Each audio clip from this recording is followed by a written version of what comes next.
Ooh. Who's back? Yeah. It was a busy 3 days. I couldn't even call in. Well, you're working, man. Yes, I am. You're a working man. Yeah, I was in the West Coast is always weird because then by the time if I have a 7:15 call, Yes. you guys are done already. Oh yeah, because it's 10:15 our time here. Yeah. So it's good to be back. Yeah, man. I came home yesterday on the. I caught a noon flight. I cut the shoot short by a day. We had to cut it short. We had to cram everything into. Because of you? Yeah, we had to. It's you, Hollywood diva Jim Norton. I had to be back for the show. I can't can't be gone that much. Right. Can you talk about what you were doing? It's just a pilot. I was shooting a okay. pilot, and it was one of those things. Well, maybe it'll go, maybe it won't. I mean, Right. Whenever you shoot something like that, you never know. Will they edit it the way I want? Did you enjoy it? I had a great time. Oh, great. It was fun. Yeah.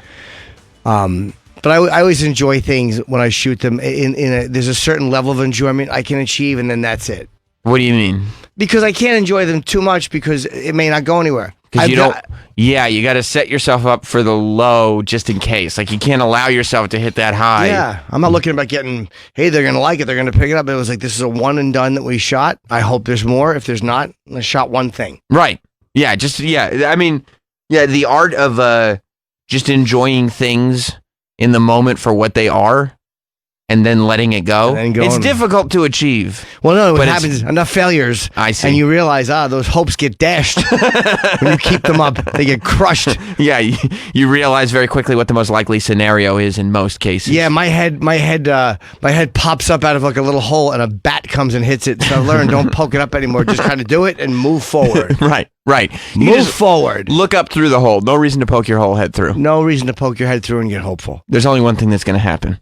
The mallet's on its way. The mallet's going to come and hit the back of your skull. Yeah, most of the time it hits. It always hits. Yeah. So far, since 1990, it hasn't not hit. Sometimes it takes 4 episodes. Right. But it always hits. So you're that first round whack-a-mole before they get real quick and you can't really hit them. Yeah. I see. Yeah, I just kind of, I fucking shoot it and I move forward and that's the end of it. You're like level 2 duck in Duck Hunt, where it's like you have to be a real idiot to not be able to shoot that duck. Yeah. Yeah. But if the duck doesn't poke his head up. Right.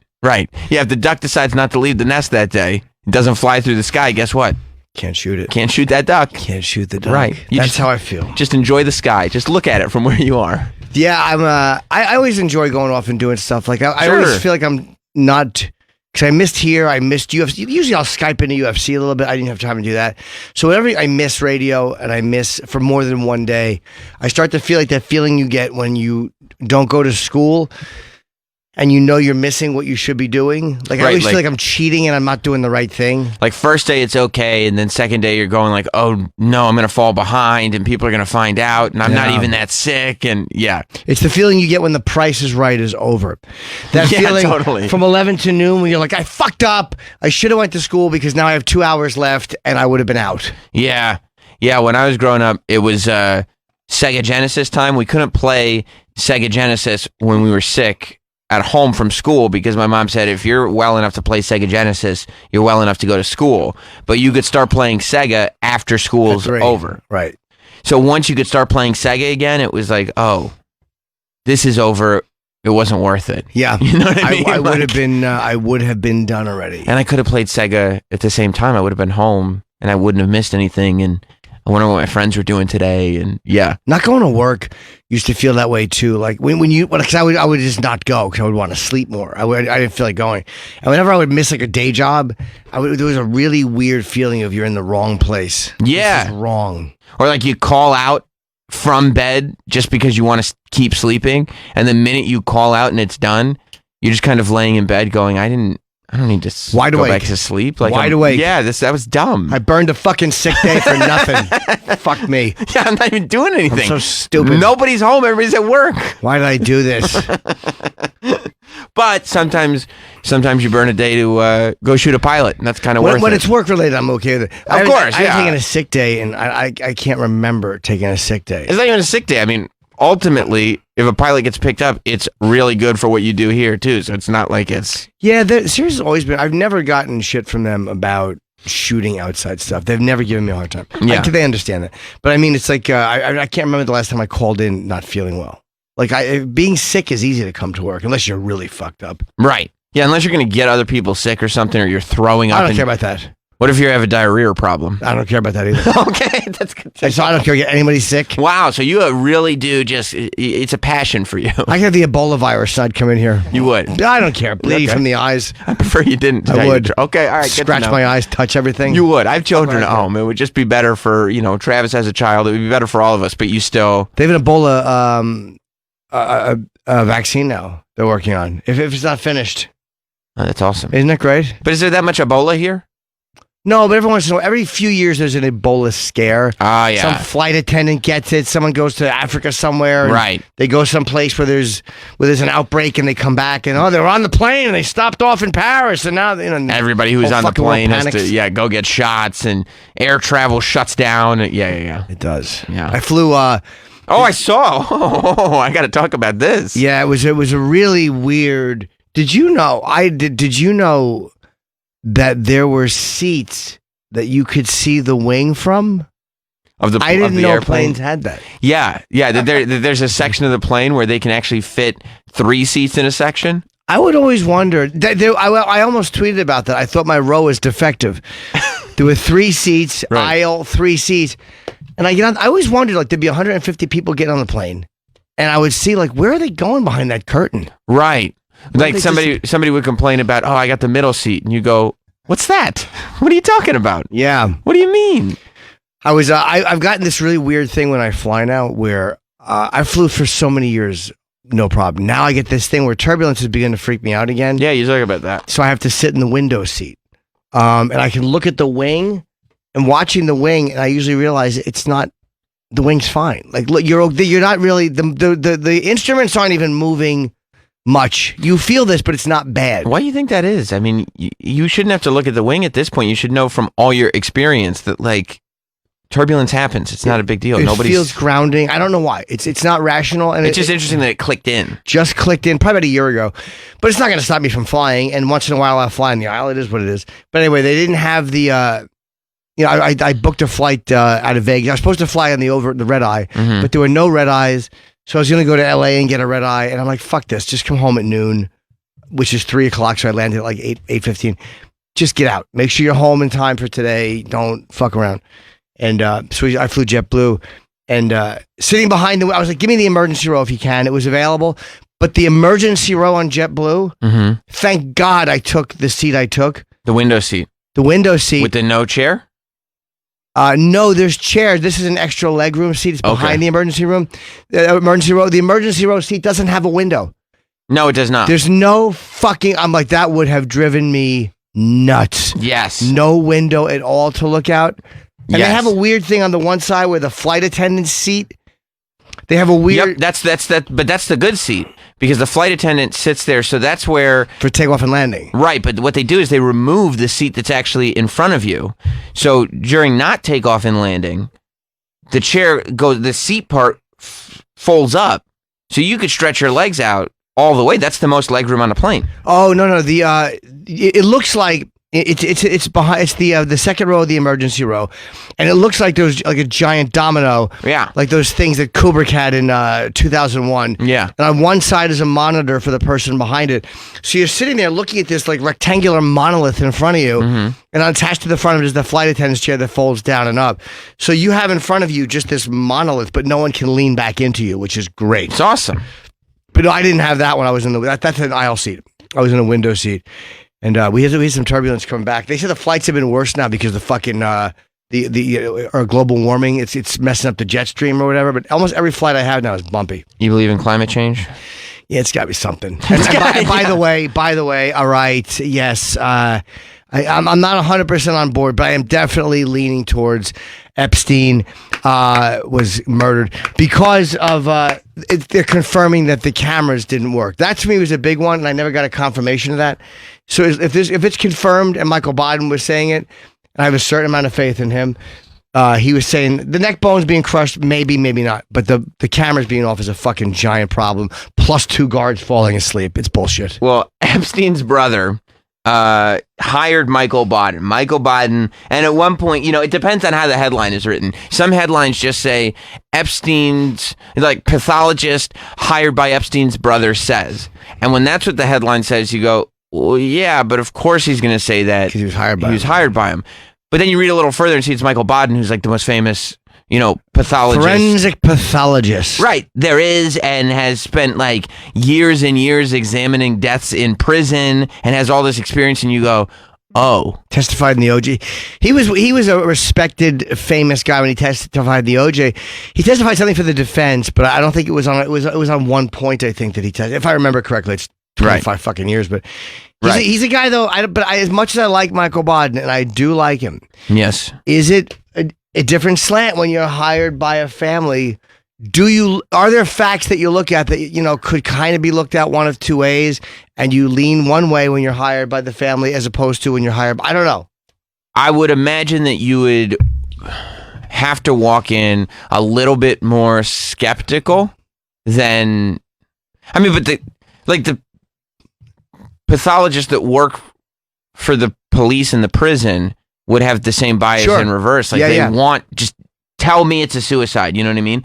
So do you want to hear a little bit about what Dr. Baden said on Fox News? This is the guy. He looks the same for 30 years, by the way. He really does. Hasn't changed. He looked old when he was 22 and then has not aged since.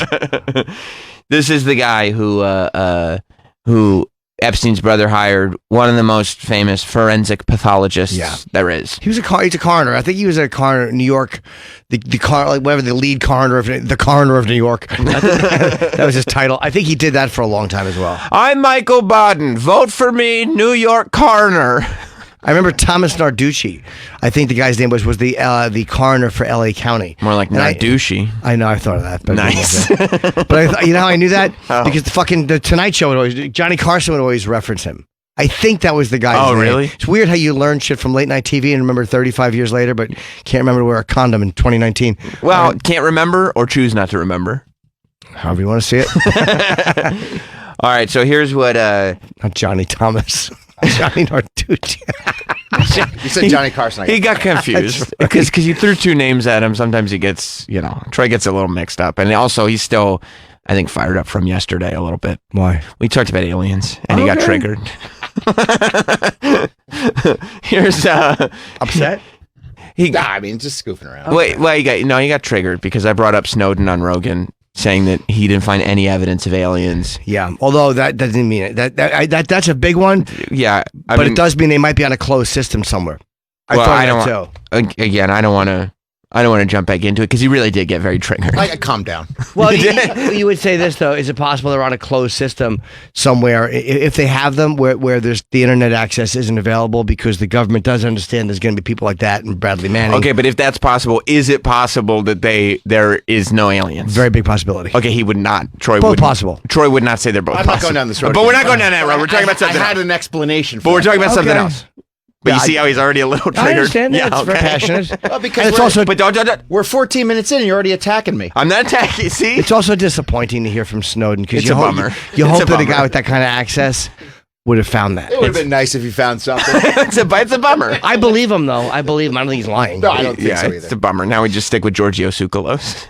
Okay. And David Childress. But a guy with access did say he found nothing. Again, you don't want to bring that up. You're triggering Troy. He gets upset. Did he say he went into the Area 51's? He said he had a lot. He said he had a lot of access. Yeah.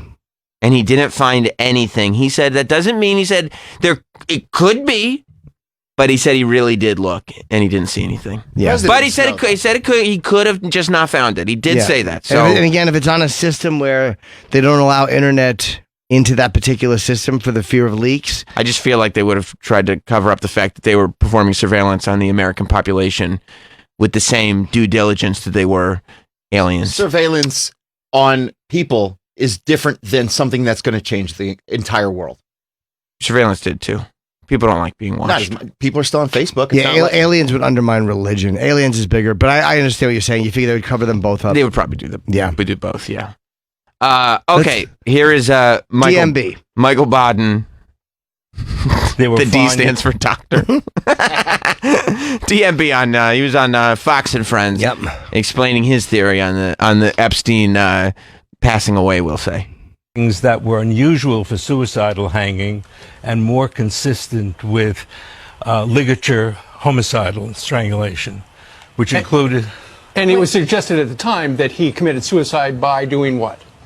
By hanging. Gunshot. At the time he was found allegedly hanging by a homemade ligature of sheets. Are you saying you... By the way, can you pause for a second? He is just saying ligature over and over again so that people recognize that he's a doctor. Yeah, he says ligature, yeah. You don't need to say ligature. You could say it in more colloquial terms, but he wants people to know he's educated. Although maybe that's one of the ways, the only ways, for him that might be dumbing it down. Saying ligature might be dumbing it down as much as he can do. Like he's sitting there like ligature, and you're looking at him confused, and he's like, I can't talk to you, man. He has to say manual strangulation. He can't say got choked.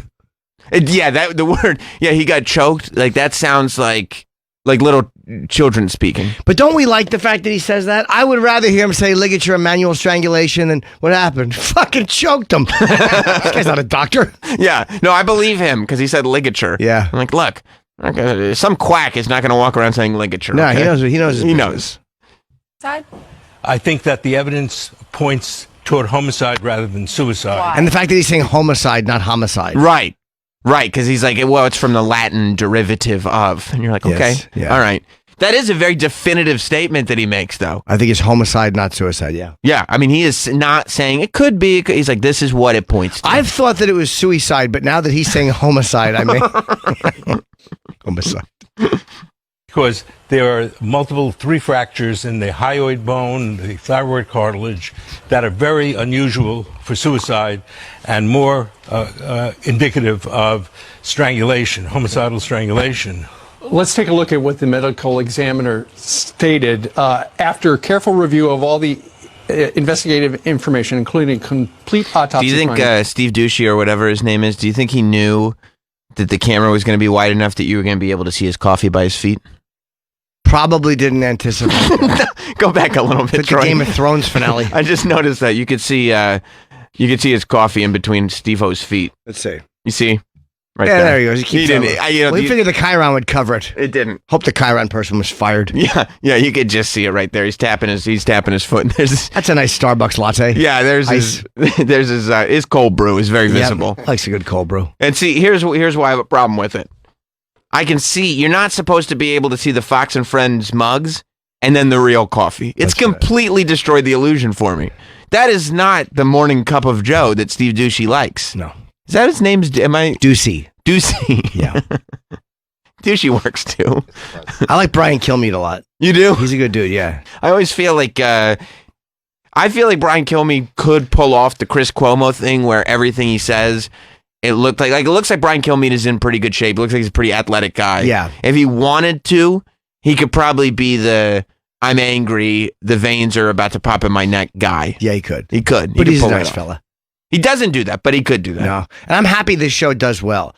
Because they were like the joke like for this a while. morning Fox trio? and everyone, they were the ones that nobody paid attention to. Yeah. And now that since Trump, all of a sudden they're through the roof and everybody has to pay attention to them. So now there's another choice. Did you ever see the episode of Fox and Friends where they had a long shot of the White House and they said, let's see if Trump is watching us right now, and he turned the bedroom lights on and off? Yeah. You can see it and you're like, there he is. You think Morning Joe likes it when Trump gives the shout out to the morning trio on Fox and Friends? No, because Morning Joe knows that it is a huge boost for them. Oh yeah. And, Morning Joe is based on ratings just like they are. And then CNN goes, we're also on in the morning, and everybody goes, okay. Aw. That's nice. That's what everybody says. Aw. Are ya? You just keep doing it. Look at you. Oh, you got your mugs out too, huh? Oh, there's a C in two ends. investigative information, including complete autopsy findings. The determination on the death of Epstein is below. Cause, hanging, manner, suicide. You say that his fatal injuries are consistent with homicide? More consistent with homicide. And in fact, at the time of the He corrected him a little bit. Homicide. First of all, I said more consistent, and I said homicide. Not homicide. I said those two things, rookie. Yeah. You say homicide. You uneducated boob. H-A-H-M. Learn the Queen's English. Yeah, speak properly. The doctor doing the autopsy didn't think there was enough information to say suicide, so she put it. Well, pending further study, and then for some reason, and they want to know, the family wants to know why was it changed from pending further study to homicide afterwards. So if And there's He also meant- DNA. I think they he were- meant suicide afterward. Yes. It changed from pending Yeah, to suicide.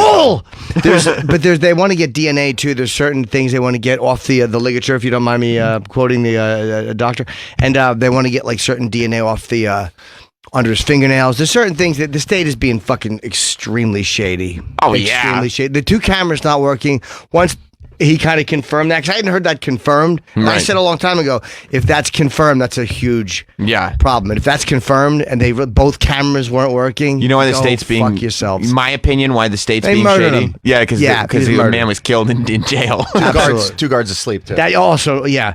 Long shift. So I mean, both at the same time. Both of those guys That's normal. were probably not even, who knows? Yeah. There's another clip if you want to hear. Oh, it. yeah. I do. Yeah, this is where he starts going over not just the sort of physical evidence, but this is where he starts going over all the stuff that there's no answers to, all the Right. stuff that wasn't tested or okay. is sealed. If you're there watching them perform this autopsy, you notice these 3 broken bones, and you believe it would be homicide. So that would mean another person would have gone into his cell, strangled him. Did he have any signs of trying to fight back? Well, they took fingernail clippings to see if there's anybody else's DNA on it, and that hasn't been released. Neither has the information about whose DNA is on the ligature. A ligature was made out of torn strips of orange sheets, and He loves whoever saying ligature. made- That's like the 9th time. He does.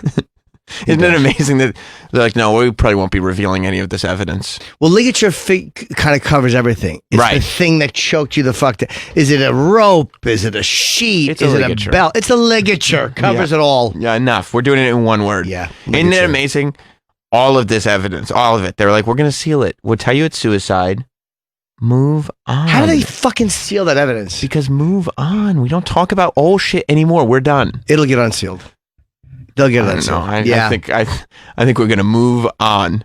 It'll I think get this is just unsealed. going to be one of those things. Yeah. That everybody just kind of knows and everybody moves on. I think they'll get it unsealed. Or they'll do something Who's going to get it unsealed? flagrant like lose the evidence and then just take the heat for losing the evidence. Yes. That I could see happening. Who'll get unsealed? His family might push harder. They might not have expected the family to push back as hard. They might have thought it's going to look so good. He's, because again, it had me convinced until those 2 cameras. That the cameras are what does it for me. Yeah. I understand that they're incompetent. Any government thing is probably run poorly. Mm-hmm. But you don't have 2 guards fall asleep and 2 cameras go. It's just, come on, it's too much. It's a comedy of errors. Excellently. But I'm sure they have other cameras somewhere in the Of building. So I course. said, okay, there's not one in the hallway to his cell. There wasn't one in the cell, but there has to be other cameras to say who came in that direction. The There other might have been a prisoner who actually had access to that wouldn't be picked up on the other camera. That's probably why there's both of them. could have been a guard that was asleep, quote unquote. Could have been. Because the other cameras were working. It's the 2 cameras that were pointed at his cell that were not working.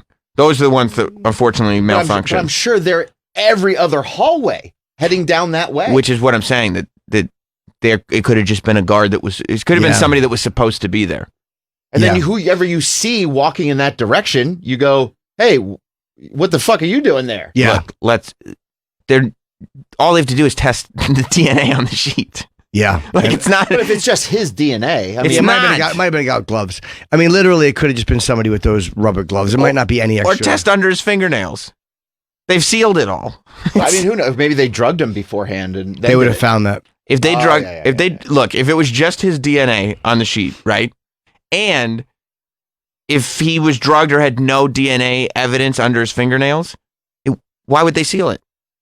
Then again, he did try to kill him. Oh no, he was attacked the week before by that ex-cop who was in Right. jail. He Right. said he tried to protect him, but no, I think he attacked him. That's what I think it was. The ex-cop? I'm thinking, yeah. It wasn't his roommate anymore, so they would have had to let him back in the cell. Maybe they did. They might have, yeah. Yeah. He I don't probably- even know who the guy is. I'm here accusing him of murder. I'm just saying. I'm speculating. I mean, he could have failed the first time. The first time probably maybe he was supposed to, that was probably his first round. Like, Test okay, run. yeah. And that's why he went and filled out his will and took care of all that stuff, because he was like, just in case they try this again, let me make sure that everything's Sure. taken care of. It had to have a lot of DNA on it, and the brother's been asking that from day one. So wait a second. So you're saying that whoever made it has to have a lot of DNA on it, and there was? No, we don't even know if it was examined. Could they? All right. So you're saying when you left the examination room, they weren't sure what happened. That's right. So what? You know this procedure. What happened in the interim to get this such a blunt conclusion? Well, a week later, it was changed to homicide. The brother, I think he fucked suicide. up. Suicide. He fucked up. He meant suicide. Yeah. He's nervous. He's on television. He's visibly nervous. You think so? Yeah. Oh, I don't think so. Biden, he's been on this show. He's been on Fox so many times. This is what he does. Yeah. I think he's just made a mistake. Yeah, I do too. I don't. Yeah. Oh, what did they get new in that week to make it homicide? What's your answer to that? We don't know. We don't know. It's 80 days now. Right. And the brother feels he's getting a runaround. And to add to it, there was a total breakdown in security. The video cameras didn't work. The guards went to sleep. What about that guy who was in the cell with him earlier, where it was suggested that guy tried to kill him? Well, he had a new roommate now because of a suicide watch, a different roommate. But that roommate was pulled away the day or two before, so that there was no roommate with him, no suicide watch, no security guards, no videotapes that were working. Was the FBI able to get some information from the video? I know that you were hired. Fox needs to get their mics together. Oh, that's bad. Yeah. Somebody got yelled at for that. All right, this is like their big, like they got the Bodden scoop. He's going to talk about Epstein, and they're brushing mics against Or shirt it might collars. be somebody who's off mic, camera who's mic'd. Yeah. He's doing another segment they had on. Yeah. Or maybe Steve Ducey's trying to get a sip of that coffee when he's off Leaning camera. over. That's like when CNN did the debates, that fucking horrible heavy breathing. Yeah. Oh, abominable sound problems on CNN. But there's 250 people on stage. So they can't figure out which one of them is heavy breathing. Is that a Tulsi breath? No, it's not Tulsi. Is that Yang? No, it's not Yang. It was terrible. But yeah, I mean, look, Come on, there's a lot of questions. folks. Yeah, but that to me I'm was glad the security. Yeah, I'm glad that you're on that side now. I'm leaning much more toward it. But I'm never with this stuff. I'm never invested in proving it to sound right. Like if something, It's just your instinct. him right? saying that he's the first place I've heard it from, other than just people speculating that the cameras. Because I've heard that speculated, but I've never heard anyone confirm that. Mm-hmm. And if he's confirming that the cameras were indeed out, Yeah. The roommate gets pulled out. The guards go to sleep. it's just too much. They literally, like, no witnesses. None. They took care of everything. Yeah. And then all the stuff that there would be evidence on, they're like, it's sealed. Don't worry about it. That's the problem too. But somebody sealed it, and there is a way to get it unsealed. Anything can be unsealed. Anything can be, but Through a not everything judge. will be. No, that's true, but you can't always rely on a judge either. You can't always rely that you're going to get a judge to do what you want. Because the judge is outside that system. He's in the legal system, but he's outside of that system. No, that's true. And they do stuff that presidents and the CIA and they do things, they unseal things that people don't want unsealed all the time. I don't think we'll ever see it. It'll even if it gets out. First of all, I think that, what is it, Thursday? I don't think the story goes anywhere, to tell you the truth. I think we'll all talk about it. Everybody will kind of know, but I don't think it will continue much further than this. I'll tell you though, these girls, you know what? I don't think you're right, because I think that there's so much interest in this story. They got the rights to the miniseries. Was Adam McKay is That's doing true. something on HBO. They talked about doing this documentary of surviving Epstein. These girls are fucking all fuming. Prince Andrew is still alive. Clinton is alive. Like, all of these people are alive. So I think that there's so much interest from the victims, who are a lot of them and still alive. It's just not going to go away. This is the first time, though. He's just not there to focus on, but there's so many other things. This is the first time in a long time that it's been a big headline. But And that's because there's new information. Like, if there's not somebody big, some big politician, somebody very important presenting new information, you can bury it. You can. You know what I mean? And it's one of those things, people and their attention spans, they lose interest. If there's not an update on the story, people will, the biggest stories in the world, people will forget that it's ongoing. But don't forget, they're mounting court cases now, and they're trying to get evidence against people who assisted Epstein. Like now the focus, because he's dead, has come off him and is going towards like Ghislaine Maxwell and all these people, I guess, that were quote unquote assisting him. So maybe the investigations have switched a little bit. Could and be. that takes time. Could be. I have faith they're going to keep it moving. Because this Virginia Roberts out of Guffrey, I guess her last name is, or Jeffrey, or G-I-E, how do you say her last name? It's is fucking fuming. If you're brazen enough to pull this off, I think you have it on good faith that we're going to be able to bury this. And worst case scenario, it'll be like you said. They'll be like, okay, everything's unsealed. And they're like, it's bad news. We lost it. I think we threw it out by mistake. Yeah. I think maybe we threw it out on accident. But yeah. But it's all gone. So you're right. It is unsealed. If you can find it, we'll give you all the evidence. But it's gone. We can't find it. Kevin in Philly. I think you're right. I think it fell into the incinerator by mistake. What's going on, Kevin? Hey guys, real quick. So the Miami Herald has a investigative team that is super aggressive trying to uncover the Epstein bullshit. So it's a pretty awesome initiative. I actually donated to them because they're one of the only groups out there that actually is trying to uncover what happened. Well, aren't they the ones that broke it again? They did a 3-part story. I want to say it was like January of this year, I think, and they kind of made this and people get interest in this again. Yeah, correct. And they're aggressively after it. They're like the only mainstream media group out there that's actually doing anything. So they have those those shitty $2 monthly donation things. I signed up, and I live in Philly. It's really awesome that they're getting after it the way they are. I love it. It's real journalism. Yeah, it's almost like because there's no immediate payoff, and they're still doing it. Yeah. It's like that movie about the newspaper with Michael Keaton and the pedophiles. Oh, that was Batman. Yeah, it was Batman is right. Yeah. Was that Spotlight? Spotlight, yes. Thank you very much, Kevin. Yeah, Spotlight. That was in Boston, I think, about the Archdiocese. Yes. Yeah, why don't we get Rachel McAdams and Michael Keaton on this thing? I forgot Michael Keaton was in that? I think he was. Yeah, he was in it. He was the head of Spotlight. I thought that was Stanley Tucci. Stanley Tucci was the lawyer that Michael Keaton had to go to. I only saw Can we it look once. that up? I don't remember. Yeah. I got it in my iTunes library. I know. Birdman. No, I'm thinking of that ghost movie. Oh, you're thinking of Multiplicity. That's right. It was the pizza Michael Keaton. I like newspapers. You want bat? What do you say? Bat? Yeah, look up Batman, please. Travis doesn't believe that Michael Keaton was in the film Spotlight. Travis is quite assured that Michael Keaton was in the film Batman. Yeah. I just don't remember. Yeah, of course. And I immediately jumped on. I hope Dumbbell is right because I jumped right on with him. He's definitely in Spotlight. He's one of the stars. Yeah, there he Mark is. Ruffalo, yeah. Second build. Liev Schreiber. Yeah. He was the boss of Spotlight. He It was ran a good Spotlight. movie. I saw it once. And Liev Schreiber came in. He's like, I'm the new editor of the paper. And Michael Keaton was like, well, Spotlight acts independently. Oh, that's right. Why'd you get thrown out of the theater? Your pants around your ankles? Anytime the journalist came on, Travis was booing him. Yeah, sir. You have to pull your trousers up.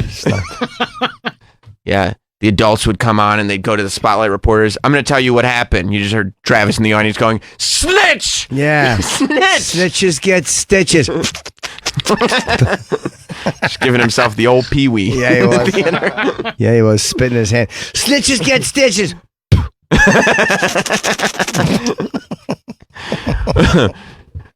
Chris in Minnesota. What's up, Chris? Well, I think they've been trying to bury the whole Epstein thing, but now every third meme doesn't even end in a joke anymore. It just says Epstein didn't kill himself. So I think people are trying to bring it to light the best way they can. Yeah. Just through meme wars? Yeah. I think that's smart. You got to do it some way. Look, the Visco girls did it. If the Visco girls would get on this and start doing Epstein memes as much as they're doing turtle straw memes, we'd be in good shape. Yeah, I feel bad for turtles, but if you don't know enough to not shove that thing up your fucking nose. You're not using steel straws? I don't even know. I will if they have them. I mean, they're fine. Better than paper straws. Paper straws are the worst. They're horrible. Yeah. I'd rather take dry toilet paper and suck on it. Oh. There's no reason to do that. Doesn't that make you think that give your mouth a weird feeling? Yeah. What, sucking on dry toilet paper? Like paper. Paper. Yeah. Yeah, no, yeah, I hate it. And then you leave your drink out for any amount of time and the straw gets soggy. It's terrible. You put a nice turtle nostril destroying plastic straw in your drink, days you'll be fine. Metal straws are fine.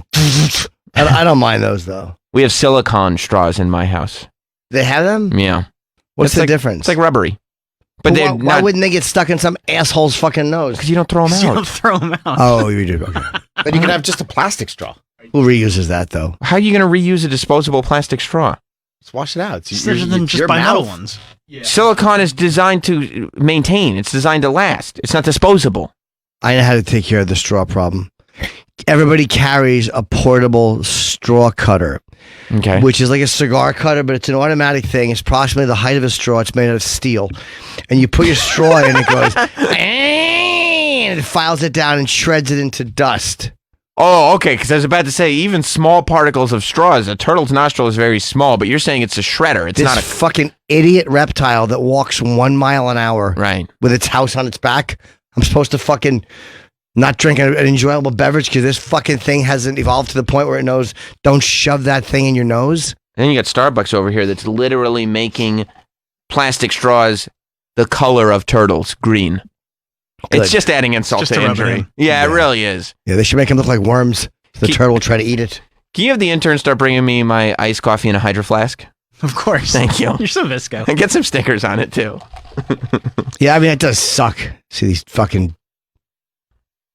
Do you know that the Visco girls apparently, because we were talking about it yesterday. Do you know that we've talked about the Visco girls? Are they black girls?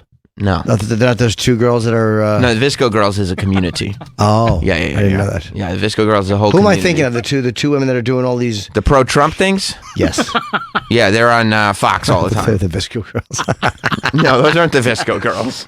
Those are just the first two people you thought of. Well, the Visco girl, I can't think of anything else that's newer that's the girls. The Visco girls say this. Oh, Diamond is so. Oop. Yeah, it's like young girls. They really care about turtles, though. Ah. And I found out yesterday, we were talking about and I oop, they say that. They were talking about ska, they say that. And I don't know, Travis. Skiska. Ska is like, oh my God. It's like, oh my God. It's also ha ha. You go like this, ska. It's fun, you know? No, it's not. You don't think so? No. They don't do that. Oh, of course they do. They write it? They write it, they say it. Let me see. This is going to annoy me. It's SK. And then they say this. And I oop. That's Dr. Phil saying it. He didn't say it with the same inflection. Wow. But he's becoming a Visco girl. But did you know, and Travis didn't bring this up yesterday because his daughter is a Visco girl. Apparently they also put up a peace sign and say turtles. Oh, yeah. Like that's a hello and goodbye. They go like this, turtles. Because a big thing with the Visco girls is keeping straws out of turtles' noses. Oh. It is. It's one of their main platforms. Yeah, it's one of the big things for the Viscos. I can't wait till the Visco girls are 45 and they're doing a Where Are They Now on them. No, the Visco girls, it's like Valley Girl. It's not, the Visco girls is not a band It's just or a trend. It's a thing. Yeah, it's like Oh, there's not two main Visco girls? No, I don't know where you're getting two from. Because they just showed a picture of a couple of girls. Oh, I thought you're back to the Strump girls. No, they see the picture. There's the two girls. Oh, I see. No. No. Fucking stealing my shit. Fucking, I'm a Visco dude. Yeah, Chip should be doing Visco stuff, I think. Fuck yeah. Yeah, Visco girl is like Valley Girl. Like it's a culture. It's not just a... I understand. Okay. Okay, yeah. And they say... And I oop. Stuff like that. And it's good. Yeah. Let me see someone. I just want to see what it looks like. What? Well, that's the starter pack. This is what you wear. Yeah, you get a scrunchie, you get Vans, Crocs, Birkenstocks, maybe a Hydro Flask. By and a the steel way, straw. those fucking piece of shit Yes. Polaroid mini cameras. Oh, I thought you suck. I forgot you don't like them. They suck. I Right. got one in a gift packet I did something for. What a fucking pile of shit picture. But you're not a kid in high school like taking pictures of your friends. They're not for you. But even people in high school want the pictures to come out.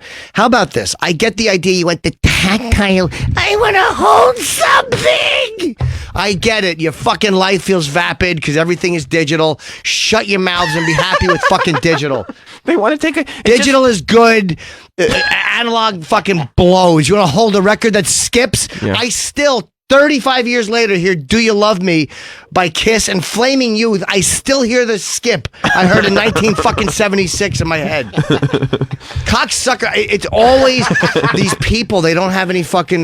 They feel like they have nothing to hold on to, so they want to go back. Oh, what was it like to hold a videotape? What was it like to hold a record? What was it like to actually go and have this piece of shit picture come out and wave it for 30 seconds?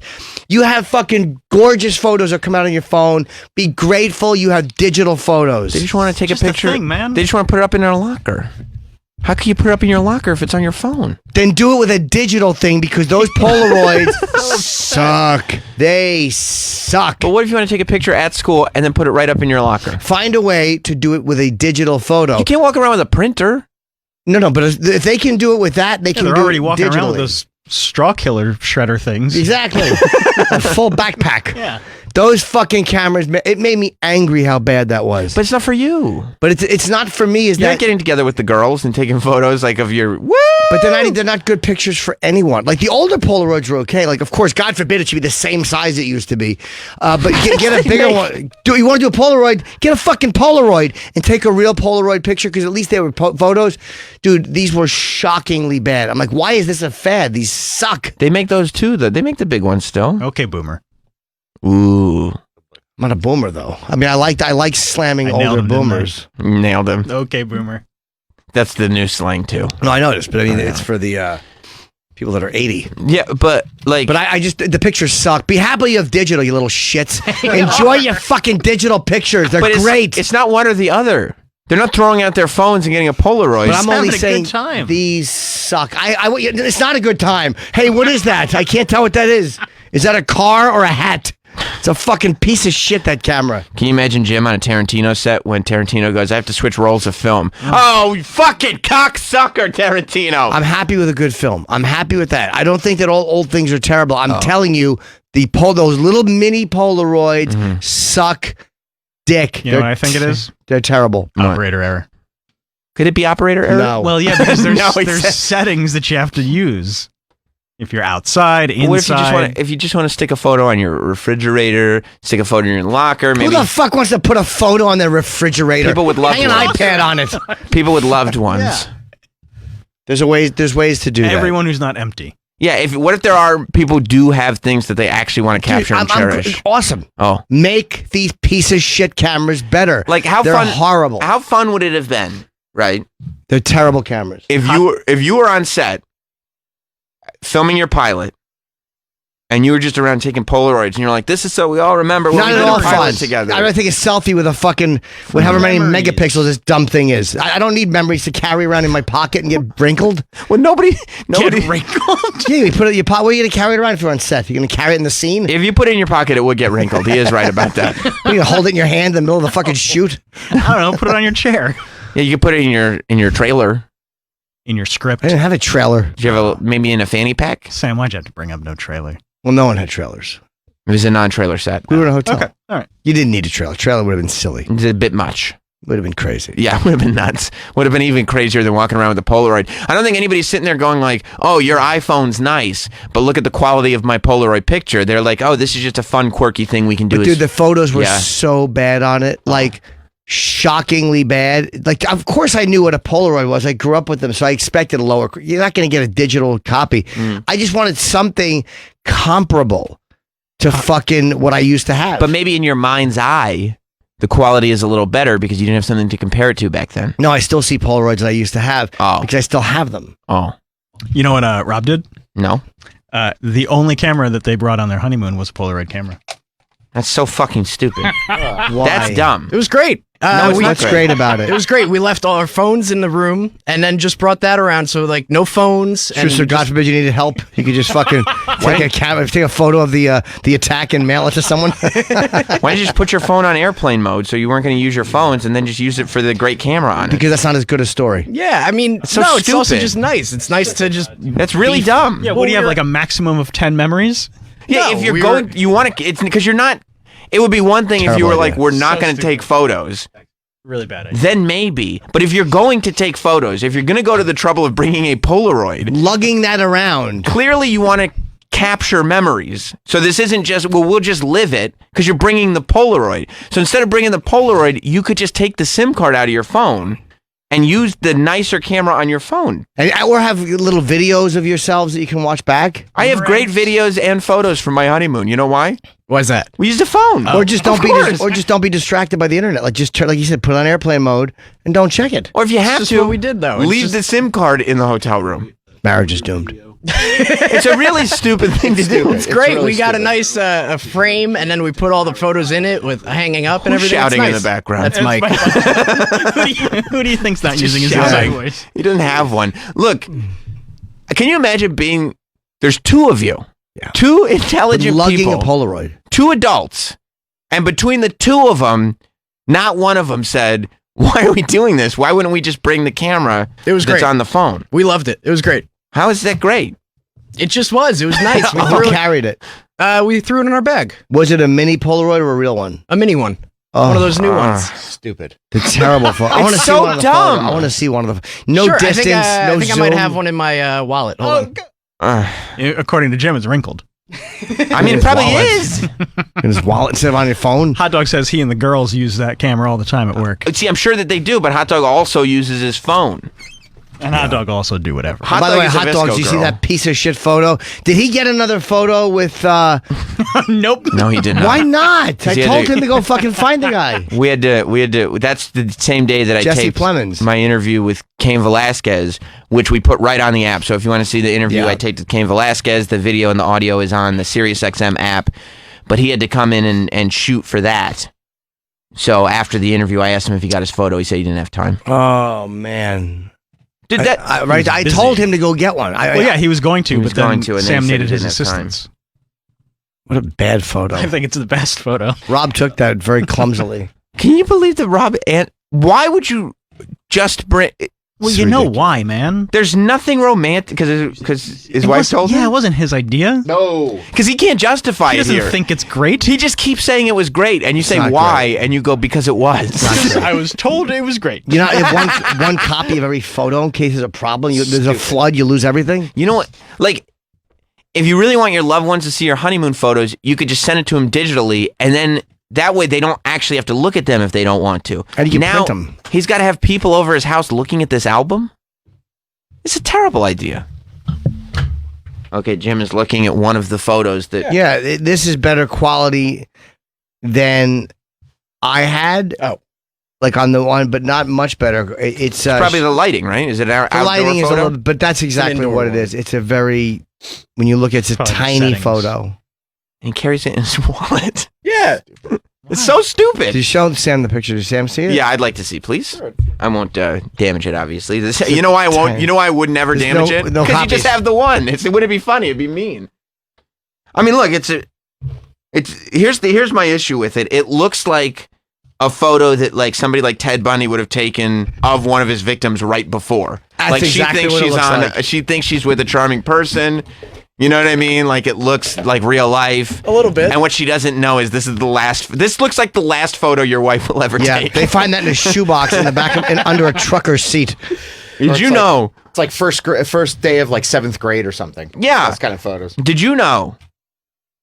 I carry with me literally Virus. Yes, a virus. Yeah, sure. I carry every photo that was taken on my honeymoon. I have all the photos from my Wow, honeymoon. that must be a giant pile in your wallet. It's so thick. No, it's all here. Oh. I also have spring break from sophomore year of college. I mean, everything. I have, 20 years. Every photo I've taken for 20 years. I just carry with me. It's amazing. We just wanted to do something different. I don't know. It was fun. It was nice. It was nice. Was there a point at all where you wanted to take a photo, but you guys had run out of film for the day? No. Always had extra. Don't buy extra film. Yeah, we had a whole bunch because this was Smart. well, what we did was we thought our guest book at our wedding Yeah. would be with the Polaroids and everything. But That's okay at the wedding. It's a little kitschy. That's fine. only a couple people took them because they were kind of in the corner and whatnot. So And we you had know a why whole else? bunch. Because people were like, we brought our phone.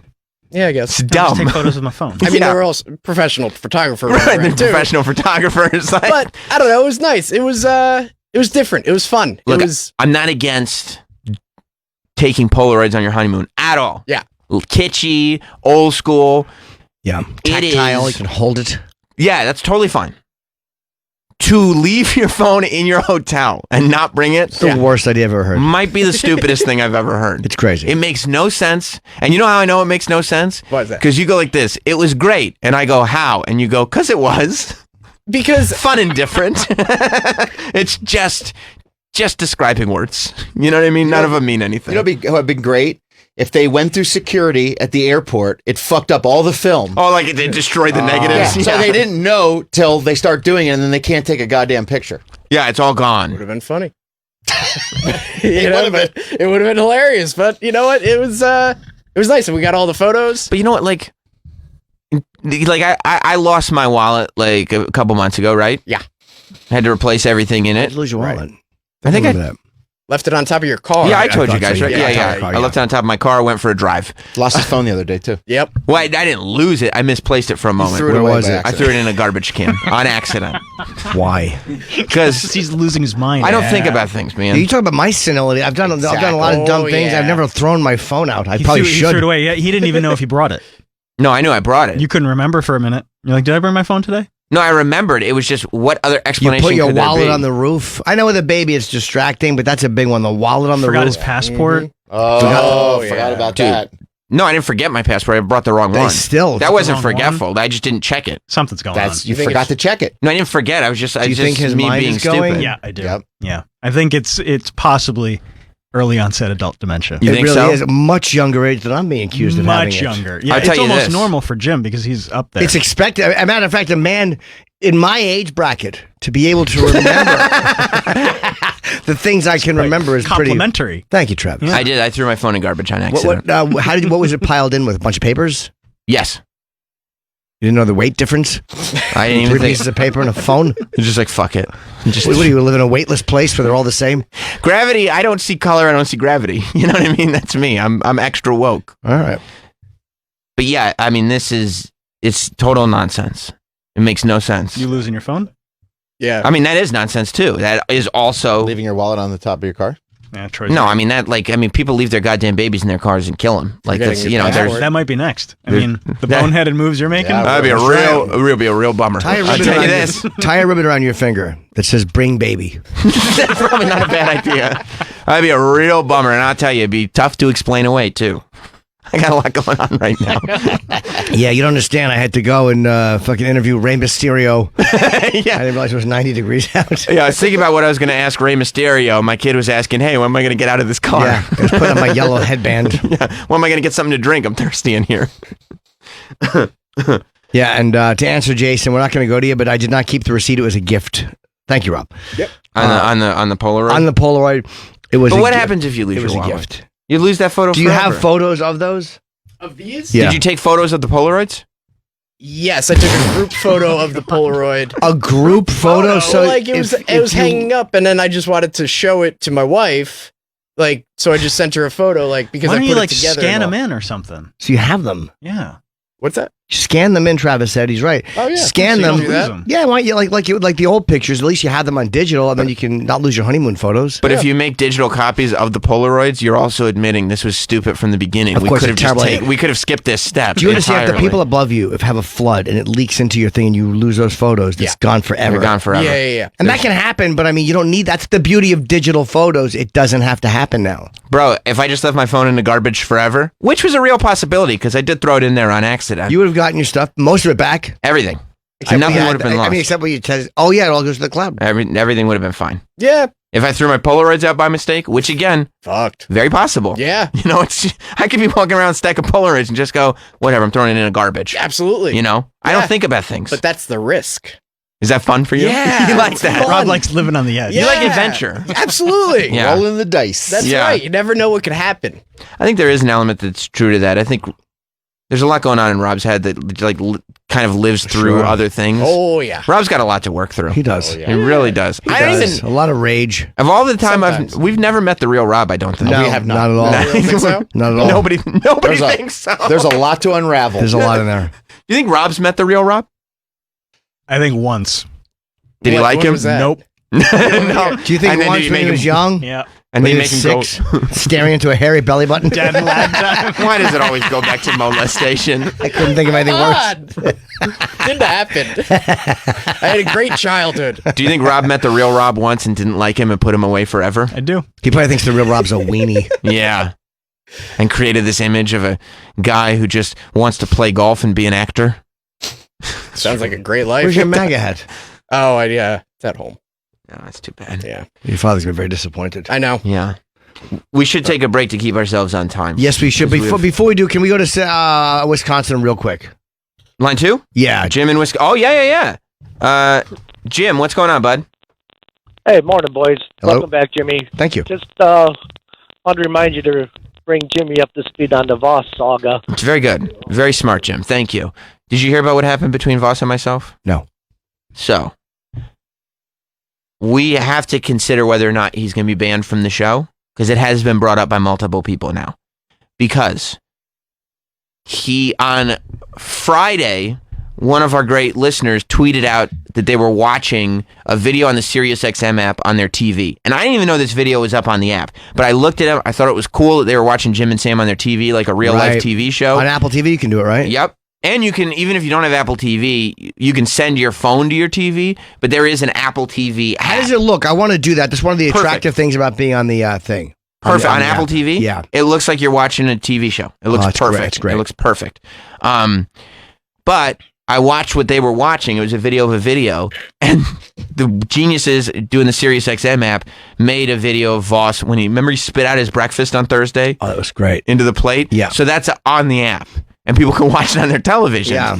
So I quote tweeted it, and I wrote above it, oh my God, thanks to the, I think I wrote, skuska, thanks to the SiriusXM app, you can watch Rich Voss spit his breakfast out on your television set. And the next thing I know, I'm checking my Instagram, and Bob Kelly has mentioned me. So I saw that on, their Voss and Bobby and Florentine are on the Instagram stories. They're kind of documenting their whole Creeps with Kids tour. Sure. And they're doing all kinds of behind the scenes stuff. And it's rave reviews, by the way, of that tour. Well, so I'm looking at it, and Voss is going, look what Sam tweeted. Spitting out your breakfast. This is very negative. I go on and do the show, and he tweets out something negative like this. You know what? I'm going to block him. And Bob Kelly goes, you can't block him. And he goes, oh, no, I'm blocking him. And Voss publicly blocked me on Twitter. Then I responded to it on Instagram by saying, at Rich Voss, I still have you on Instagram. Just being cute. You know what I mean? Rich, I then see in another Instagram stories video, Bob, of course, was good enough to tell him, oh, look what Sam wrote. Rich blocked me on Instagram and then took Jim Florentine's phone and blocked me on Jim Florentine's Twitter on his phone. Well, Voss is very tech savvy. Then they went to the Wilbur Theater in Boston. And in fairness, he probably thought it was his own phone. He gets, very tech savvy, very confused. Why is there pictures of a bigger dick on here? Oh, that's right, it's not my phone. Then they go to the Wilbur Theater in Boston, sold out theater, obviously, Creeps with Kids tour. Yep. And in their panel part at the end of the show, after they've each done their sets, Rich and Bob decide to lead the Wilbur Theater in a mass blocking of Sam Roberts. And they asked everybody to go to @NotSam and hold up your phones in the air and click block. And you could see, and they made a video of it and everything. And they showed everybody in the Wilbur Theater holding their phones up with the block signs up. Now, some people were very much in favor of this, obviously. Others said, Voss blocked me too. He has blocked so many people. I've gotten all kinds of tweets from people who Voss blocked. I don't think I deserved the blocking. Certainly not the public shaming. And there are people that are saying you should block Voss from the show altogether. How about we can't because Rich is kind of grandfathered in. He is. I mean, for the age. That's what I thought you meant. But Voss, but he didn't block me. So how about when he comes on, he has to only talk to me? That's possible. Like a half block. A half block. Right. He's not allowed to look in that direction. Or we put a barrier up so he can't see you. That might be good. Like we put him, although that's not considered punishment, obviously. We have Voss sit here and we put a block up so you and him can't see each other. Then he'll see. Or maybe we have to bring him in, and maybe we bring in Bob too, and we try to make some kind of justification out of everything that happened. Sure. I want to see the video of him spitting out his thing. Because you have to know, Richard knows he's on camera. I mean, you know you're on camera here. It's not a secret. Big giant camera. It's very funny. Plus, they've always been on camera. Yeah. Yeah, look at the way the video starts. You just go right from the beginning. It's great. This thing, hold on. Oh. I've been following you. Oh, God, Voss, just finish your bite and I will talk while you eat. Don't spit your food out in front of everybody. Like a goddamn infant. Oh, whose instinct would be to spit their food out onto a plate in front of everybody? Why do I have my fucking hand on my face like Jack Benny?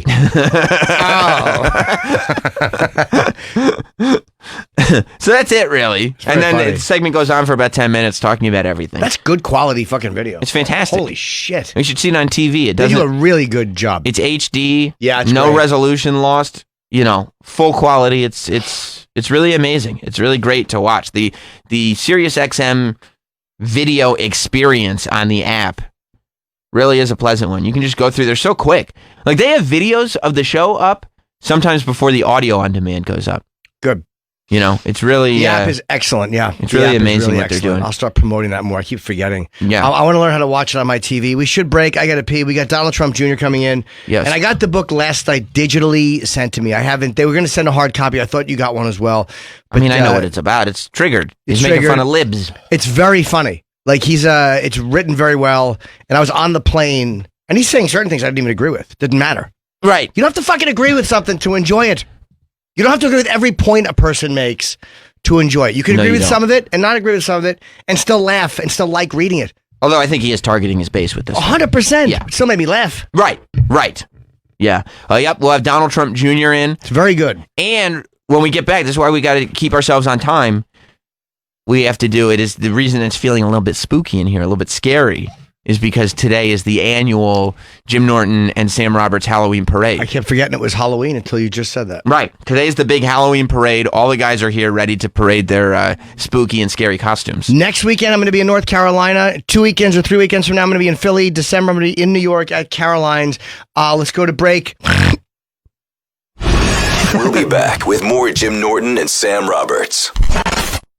Here's what you missed of the Covino and Rich Show. Without the beard, if it wasn't popular, there'd be a clean-shaven goober. You ever see pictures of Abe Lincoln without his beard? Dude, without the beard. 7 years ago. With the beard? 7 years ago. Yeah. It only worked against him once, because without the beard, terrible seats at the theater. With the beard, balcony. Covino and Rich, weekdays at 11 a.m. East, 8 a.m. Pacific. Only on Faction Talk 103. This is Bill, the Billy Joel Channel, back again on Sirius XM. I always write the music first, and I wanted to tell the story musically first. If that's moving up, then I'm moving out. Music, stories, memories. The Billy Joel Channel. Happening now, Channel 30. And when you get out of your car, on the SiriusXM app.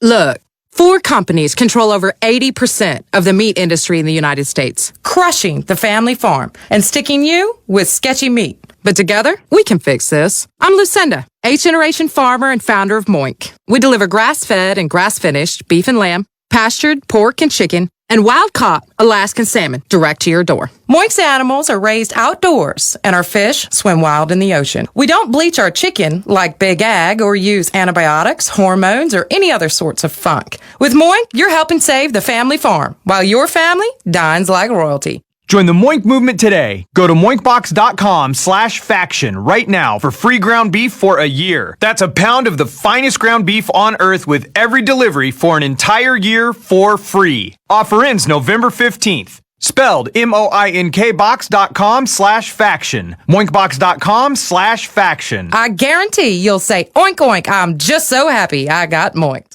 Drowning in IRS debt? If you can't afford to pay your IRS debt due to economic hardship, you can now be free of IRS collection efforts by taking advantage of a special IRS tax hardship program. This program allows Americans who owe the IRS to resolve their delinquent tax debt once and for all. In some cases, maybe even reducing what you owe significantly. An open phone line has been established by Community Tax for consumers to call and see if they qualify. Simply dial 800-489-6985. If you owe back taxes to the IRS and cannot afford to pay them back or have years of unfiled tax returns, help is standing by. Just call the Community Tax Helpline today at 800-489-6985 for the help that you need. Don't take on the IRS alone. They can attack your wages, savings, pension, home, and even your Social Security check. Call 800-489-6985 to see if you qualify. That's 800-489-6985. Are you a business owner who needs working capital to help grow and support your business? Do you know where the money is going to come from? Have you been turned down from a local bank? If you need working capital and need it now, call Capitus. We provide up to $1 million in alternative financing to retailers, restaurants, hotels, and hundreds of different types of businesses. Unlike getting financing through a bank, our unique financing services are very flexible, with repayment plans customized to meet your needs. Our underwriting is extremely fast, allowing approval in as little as 1 day. It's totally stress-free. If you've been in business for at least a year, have an annual revenue of $150,000 or more with a minimum credit score of 550, pick up the phone and call now for a free no-obligation consultation to see what you qualify for. Dial 800-950-3788. 800-950-3788. That's 800-950-3788.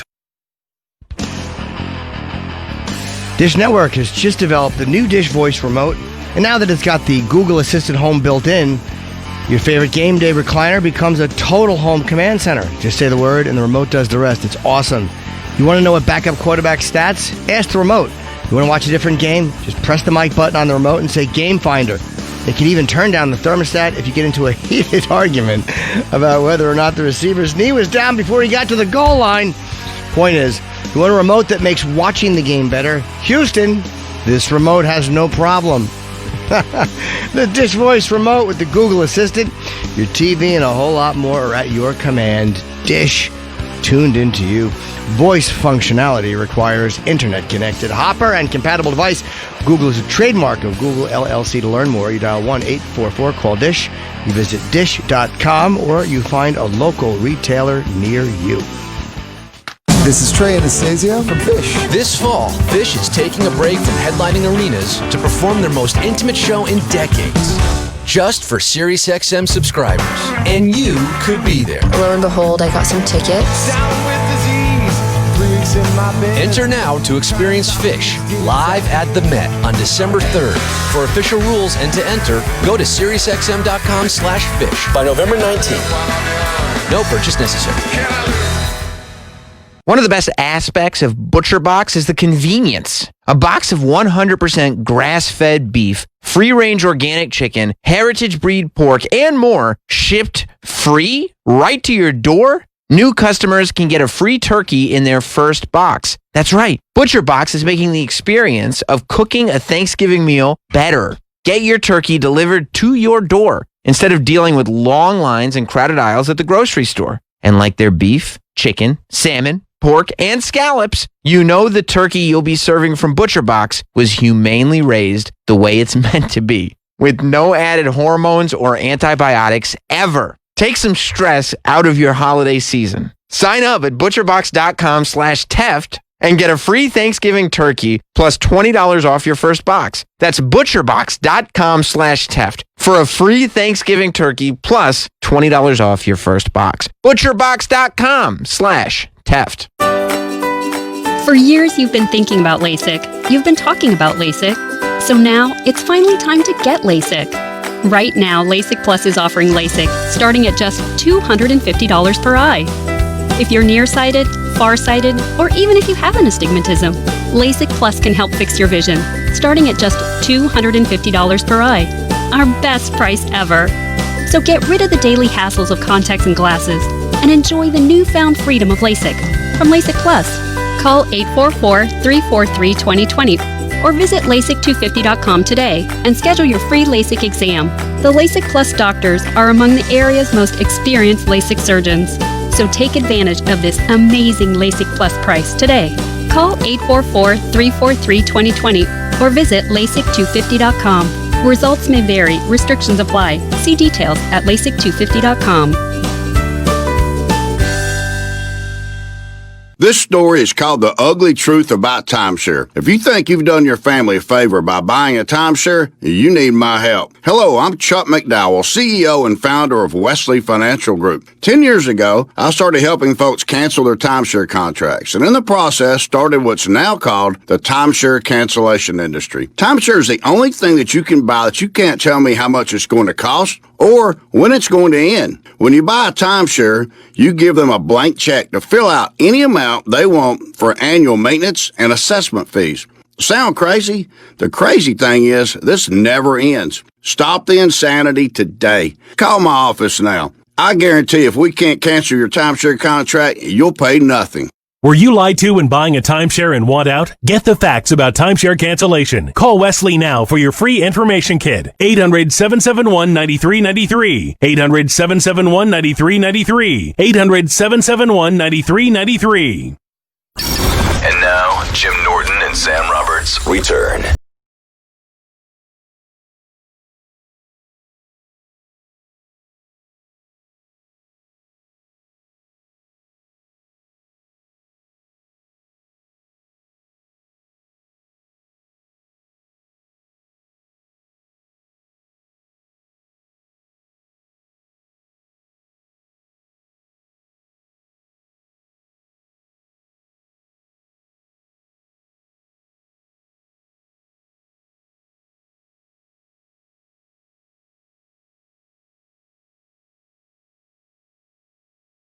Some people are very excited on the show staff. Some people are annoyed. Some people are downright upset about it. It'll be interesting to see how it pans out, but I don't know why people act like, oh, this is a shock. Like, we've done this before. This is not new. Not new, but it's just like a whole fucking thing. It's called celebrating Halloween. Maybe be happy about life. I'm very happy about life. Then why are you bumming about a Halloween parade that we do every year? Because it's like, I'm 42. I don't feel like dressing up. Well, look, if you're going to be a DJ and you're going to work on a radio show and you're going to be 42, you also got to dress up for Halloween. And I will? Right. What costumes you bring? Oh, don't tell me. No, don't tell. We gotta find out. So here's who can participate, actually. Yes. Everybody. The whole gang. Troy Kwan, Handsome Rob, Muscle Milk Mike, the Taft Dog, yep, the Mysterious Hot Dog, and even our intern, who usually doesn't work on Thursdays, Baby Frankie. Why is Frank usually not here on Thursdays? It's only a 3-day thing, huh? Yeah, just 3 days a week. Schedule. He's got school. He's got school, but we told him we'd love to have him participate in the Halloween parade. And so that's what we're going to do. So do you want, I guess, one at a time, I would think, I right? think so, yeah. I would think one at a time, and then people stay in the studio in their outfits as the parade continues, Costumes. yes? Costumes, yes. Yeah. Does that That seem sounds right? great, yeah. Okay. Yeah. So I don't know how you want to do this. Okay. I gotta get ready. Yeah, of course. Everybody's got to get in their All right, costumes. Troy, you go and get ready. Troy can go get ready. Travis, do you have a costume? Well, Travis has yeah. had his hoodie zipped up all day. No, there's no.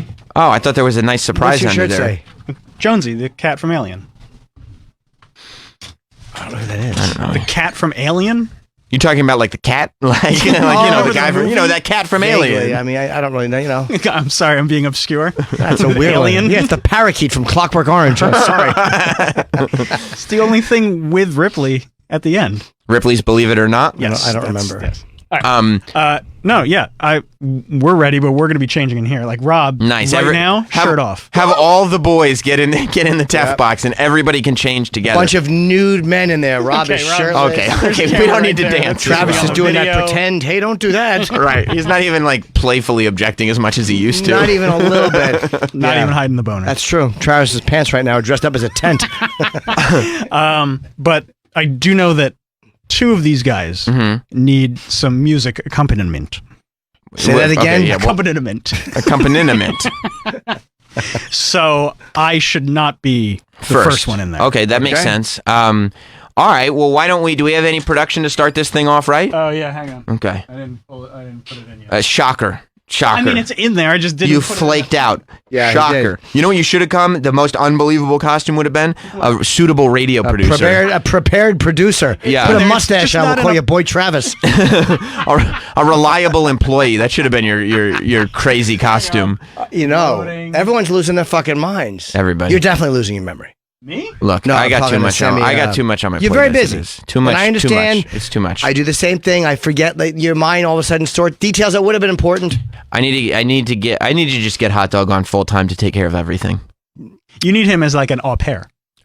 For myself. Yes. Yes, Hot You Dog don't is need my an personal au pair. Assistants are a disaster, dude. Not Hot Dog. He knows it all. They're a fucking disaster. They Really? always wind up suing you. I worked 35 hours. You only paid me for 20. Yeah, but you were the Fuck. assistant. And Hot Dog will never sue. He could barely It's get all- his dad's thing. Lady paid. Gaga, Lars Ulrich, they all get sued by their assistant for time.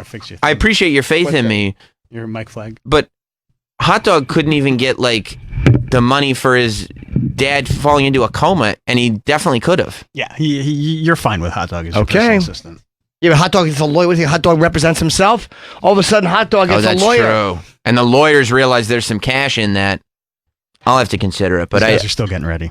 I gotta get Hot Dog on board. Let's get the production going. Okay. Let's start the parade.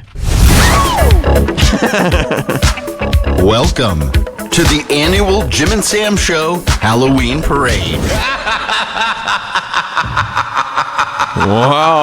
Whoa. It's Vincent Price. Okay, that really did strip away a lot of the illusion.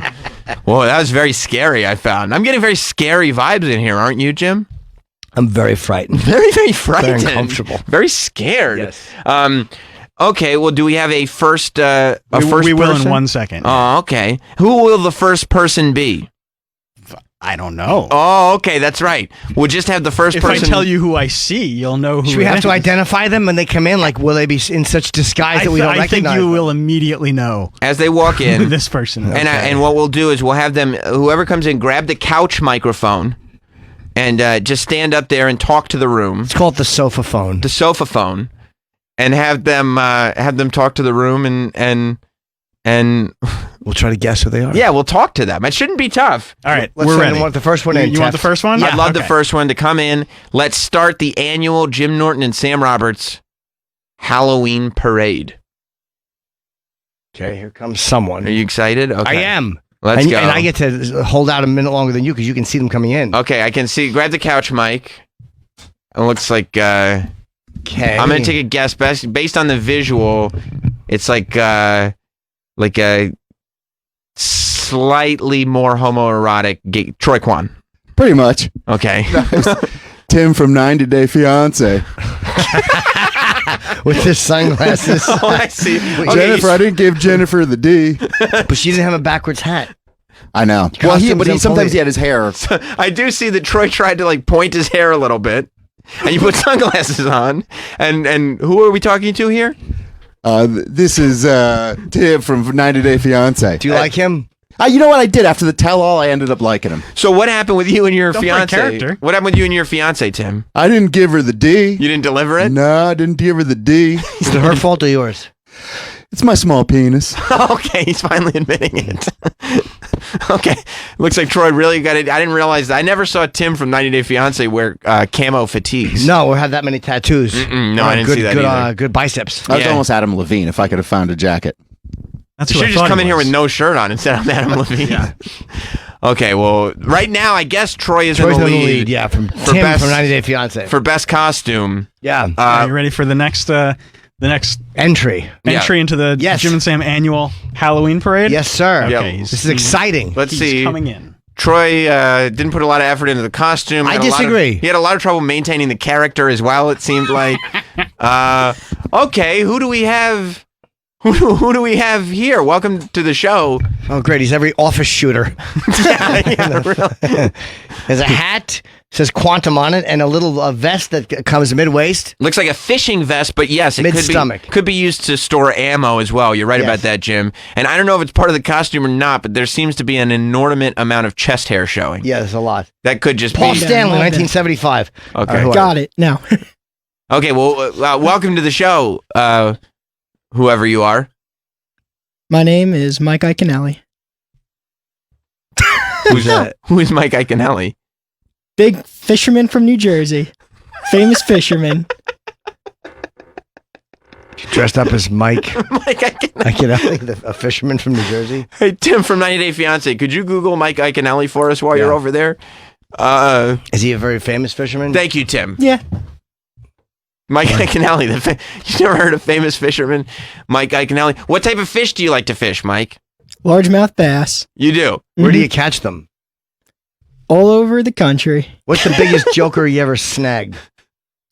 12 pounds. It's kind of a shitty big bass, isn't it? 12? I mean, for a famous fisherman, I would think it'd be more than 12. I've ordered 12-pound bass in a restaurant. Yeah. Okay. We're looking at I guess that's Mike Iaconelli. He does not look like the person that we're looking at in studio. Not at all. No, he doesn't have a beard. He has a beard. He's not wearing the vest. In the photo that we're looking He at. has a beard in that one. In what one? Okay, all right. So there's a beard, but he's wearing a NASCAR jacket. Yeah. And a Toyota hat. Not a vest and camo sleeves. Well, thank you, Mike. That was pretty good. Mike. No, that's good. When did you realize this is Baby Frank the intern? Yeah. By the way, portraying this isn't actually Mike Iaconelli. If I could strip down that fourth wall just for a second. I knew you had familiar eyes. Yeah. When Baby Frank did you decide Mike Iaconelli, famous fisherman from New Jersey, was the way to go? Last night when I had nothing else to bring in. I see. That's actually a vest you own? Yeah. What do you wear it for? For fishing. Oh. I would imagine if you are aware of Mike Iaconelli, you're probably somewhat of a fisherman. Yeah. You like to fish? I do. You wear that What do you vest? like to fish for? What do I like to fish for? Yeah. Puss, right? Oh, yeah. I go for bass. I go for trout. I go saltwater fishing for fluke and stuff. Okay. Yeah. You get him? I do. Who's better, you or Mike Iaconelli? On a good day, me, but I'm joking. Most days, Mike. You know what you should have said? Yeah. Trick question, because you are Mike Iaconelli, aren't you? Oh, man. Would you like to go fishing with Mike Iaconelli? I guess. He seems pretty cool. Jesus. I'd rather share a needle with George Michael. Yeah, are you referring to the least shocking news of all time? I literally thought he was HIV positive anyway. I thought so. I really did. When they said he's HIV, I'm like, yeah, didn't that come out a long time ago? Honest to God, I thought that's what he passed away from. Yeah, I did too. Okay, good. I'm glad we were on the same page with that. Thank you very much. Mike Iaconelli. Hang out, Frank. Mike. Frank. Yeah, no, it's Mike. Mike Iaconelli. It's Mike for the day. That's right. And maybe for going forward. I mean, maybe once a week. It's the spitting image, Mike Iaconelli. That's right.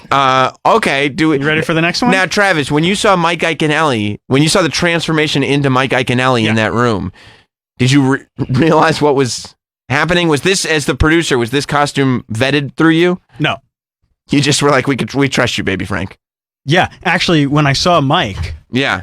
I said, hey, can you go find Frank for me? Yeah. Hey, Mike Iaconelli, famous fisherman from New Jersey. Yeah, what are you doing here? There's no fish here. Oh my God, it's not even you. Whoa. Yeah. Tim, what do you think of Mike? I don't know who the hell that is. Okay. You want you next to the... Yeah, who else is here next today? Parade goer? Yeah, it's the Halloween parade. Who else is here? I'm not quite sure what this is, but... Okay. By the way, where's the music?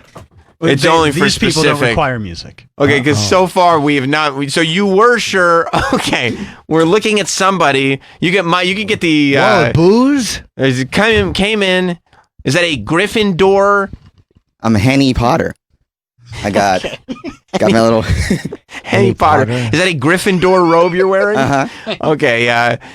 I thought it was the mysterious hot dog. Apparently, it was Henny Potter. What is Gryffindor? Is that from the movie? It's for from Harry Potter, I guess. It's one of the schools or something. And you're carrying a bottle of alcohol? It's Halloween. It's time to get started. Oh, so that's not part of the costume. And it is now. It's Hennessy. So he's Henny Potter. Henny Potter. Because he's sipping on the Henny. Excellent. What time this morning? It's too strong, so I had to mix it with some iced tea. Did you already have that robe? Yeah.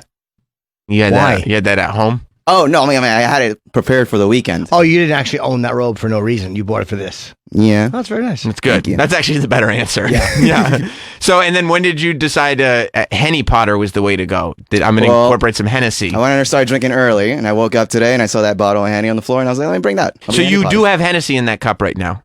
I have iced tea. I'm about to mix this. Let's mix it. Yeah. All right. Let's party a little bit. Give Mike... you brought that in? Mike, what's your last name? Iaconelli. Mike Iaconelli is going to hold the microphone while Henny Potter pours himself a little bit of Hennessy. Did you bring that in? You brought a bottle of that in? I had that already over the weekend. Yeah, he brought it from you home. brought it in He from brought in home. some Hennessy from home. Most of it's gone, though. It is. He likes to. Hot dog likes to celebrate, I guess. Sure does. Rented out a hotel and just drank it all night. Did you? Yes. By yourself? Oh, with like 2 buddies. All right, it's fine. Couple friends in a hotel. Just 3 guys drinking Slightly Hennessy? homoerotic. One guy, one girl. Oh, all right. Was there a threesome, Henny Potter? No. Were you hoping for one? No. Yeah. Did you want to put yourself on cleanup duty after? No. Were paper, scissors. Were you trying to pull a devil's triangle? No. We said we'll go get a hotel and drink some Hennessy, and whatever happens, happens. Why did you invite What another happened? dude? No, it was her idea. To invite another dude? We were drinking at my place, and then she was like, "Why don't we just get a hotel?" You had your place, though. Why would you get a hotel when you had it happen? There's a paralyzed man in the living room. Oh, There's I a quadriplegic in a Yeah, hospital that's bed great. that lives in his living room. Fair enough. Is he still paralyzed? Yeah. Like, can he talk? He could talk. He could joke around. He knows everything. He's all there. But Can he move any of his limbs? Well, he does the Abuelo Breaking Bad move, Right, Where he yeah. just hits that bell when he needs something. His right side is paralyzed. Can he move his left arm? Yes, he can move his left arm. He can eat by himself. Oh, It's a huge okay. improvement. That's It's shaky, a massive yeah. improvement. That's It's way shaky, different. but he could do it. All right, he's not trapped. He has some movement. Yep. You tell your dad, put that arm down when the lawyers show up. We have him come in on Friday. I'll let him know. All right. Okay, you have it. You say, are you going to have some Hennessy? Mm-hmm. Okay, Hot Dog's getting himself. I mean, I'm sorry, Henny Potter. Henny Potter is getting himself a little Henny bit Potter. intoxicated. Okay, this is good. Henny Potter. That's good. And you're working today at your other job too. Right after this. Okay, and you're gonna bring the Hennessy with you. We're drinking all day. Okay, good. Yeah, why not? It's Halloween. It's Halloween, Don't right? understand. Celebrate. You're off tomorrow. No, I gotta be Oh. here at 6. You do. You're here. Okay. I'm gonna pull an all-nighter. Yeah, and I. And that. Good. All right. Okay. 2 very good costumes. There's 3 guys. Sorry, Yeah. yes, I remember There's that.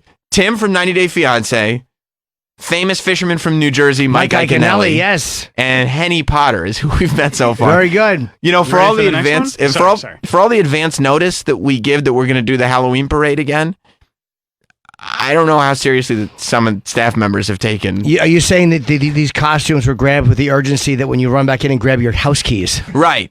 Like, I would like to think they thought to themselves, oh, now that we have the app and all these HD cameras, it becomes more of a visual thing. Sure. People will be able to see this. I don't want to look like a total asshole. Yeah. Yeah. The Mike Iaconelli's a big one, though. I mean, because we've had guys try Mike Iaconelli before and they've never pulled it off. That's true. Frank, you did a great job. Best Mike Iaconelli I've seen. By far. Yeah. Other one's pale and they're a joke compared to what you did. So good for you. Thank you. You are welcome. Congrats, Mike. And you enjoying that Henny Potter? I'm good. Okay, good. Who else do we Who's have? next? Yeah, who's next in the parade, in the big grand parade? Let's see. All right, now this is a costume. This is a costume. That's actually a really good costume. It really is. All right. Yeah. Well, I know this music. Yeah. And I see a guy in a... Are you scared? I love that part. Are you scared? White t-shirt. I see a guy in a wife beater. He's got his brown leather belt on. He's got the American flag tied around his arm. God awful dance. That's right, which I think fits. It fits perfectly. Long blonde hair, kind of shitty goatee facial hair thing. Yep, hat and the blonde wig. Yeah, Is that a wig? No, it's my real Oh, hair. sorry. Yeah. Yeah. Where are you? Well, okay. I see the sunglasses, the fedora, and everything. Where are you from? Detroit. Detroit. Yeah. I see. Are you a Democrat? No. Very hardcore conservative. You like the president and the troops? Oh, yeah. Okay. Let's see. Who could he be? This is a costume. It's a really good Kid Rock. Yeah. We're looking at... you look more like Kid Rock than Kid Rock does these days. Well, thank you. You got it. It's not a bad costume. Yeah. Do any of you guys, the Mike Iaconellis of the world, the Tim from 90 Day, do you look at Kid Rock going like, oh, I didn't realize we were going that hard? Looks great. Tim. Looks great. I like AC/DC. You do. That sounds just like the record. Yeah. Any nicknames we might know you by? I mean, I go by many nicknames. Yeah. The Bull God. The Detroit Cowboy. I don't think anybody's ever called Kid Rock Detroit the Cowboy. Detroit. No, I don't believe so either. That's not a thing. Yeah. No, Nope, the it Detroit. is. Oh, Yeah. it is. Okay. Yeah, my boys in Detroit call me that. The Detroit Cowboy. Detroit Cowboy. Oh, I remember that song. Yeah, it was on his later albums. Yeah. So that's it. Double Gun and the Detroit Cowboy. Yeah, he dances well to his own music. He does. Yeah, there He does. Throw the horns out. Do you like rock rap? Love it. Yeah, that's I cool. like Johnny Cash and Grandmaster Flash. That's good. That's good. Yep. Okay, Kid Rock. I love it. An excellent Kid Rock. Yeah, we have Kid Rock here. Who would have thought on Halloween we'd be blessed to share the room with Kid Rock and famous fisherman from New Jersey, Mike Iaconelli. Mike Iaconelli is the big one so far. We brought these two together. Yeah. So far, your favorite is still Mike Iaconelli. Kid Rock's very good. It's really and good. I am enjoying Henny C. Williams. Oh no, it's Henny Potter. Henny Potter. Yeah. But so far, Tim is You like Tim from 90s? Tim or Mike Iaconelli for me are the big ones. You like that? Tim, are you excited by that? Oh, very excited. Excited enough to have an erection or no? Jennifer's gonna want to fuck me. And are you gonna fuck her? Probably not. I see. Okay, that's good to know. Tim from 90 Day Yeah, Fiancé. very good. Wow, that's great. Now, do we have any more costumes? Yeah, I think we should. We haven't seen the whole parade yet, have we? we got another one. Okay, good. This is good. It's going to be tough to beat. We got a lot of very high quality costumes in here. We have music. Okay. Hang on. Yeah. You miss little Josie, kid? Oh yeah. Yeah. Oh yeah. Oh yeah. Okay. Oh, this is good. Who I see Studio is playing. Studio, man. Studio. It's a personal favorite. You like that one? Yeah. Why do you like it so much? I love Phil Collins. I see a man in a very, very polished 80s business suit. He's got sunglasses on, perfectly coiffed hair. Blow-up doll. And a blow-up doll with a chainsaw in it. And blood on her back. And there is some blood on her back. Yeah. Yes, there is. What do you do for a living, sir? Well, I'm into murders and executions mostly. Ah, mergers and What'd you say? acquisitions. Ah. Yeah. Well, I would imagine this could be one of many people. I mean, it could be Patrick Bateman, but not that loser, right? It's probably somebody else. Yeah. Well, I have been known to go by Paul. The other guy. Yeah, Paul Allen. There it is. There it is. Nailed it. Have more confidence in yourself. I think it's got to be Paul Allen, right? Certainly. Definitely not Patrick Bateman. Yeah. Yeah. So you're like, what a dork. Hey, what text is your business card written in?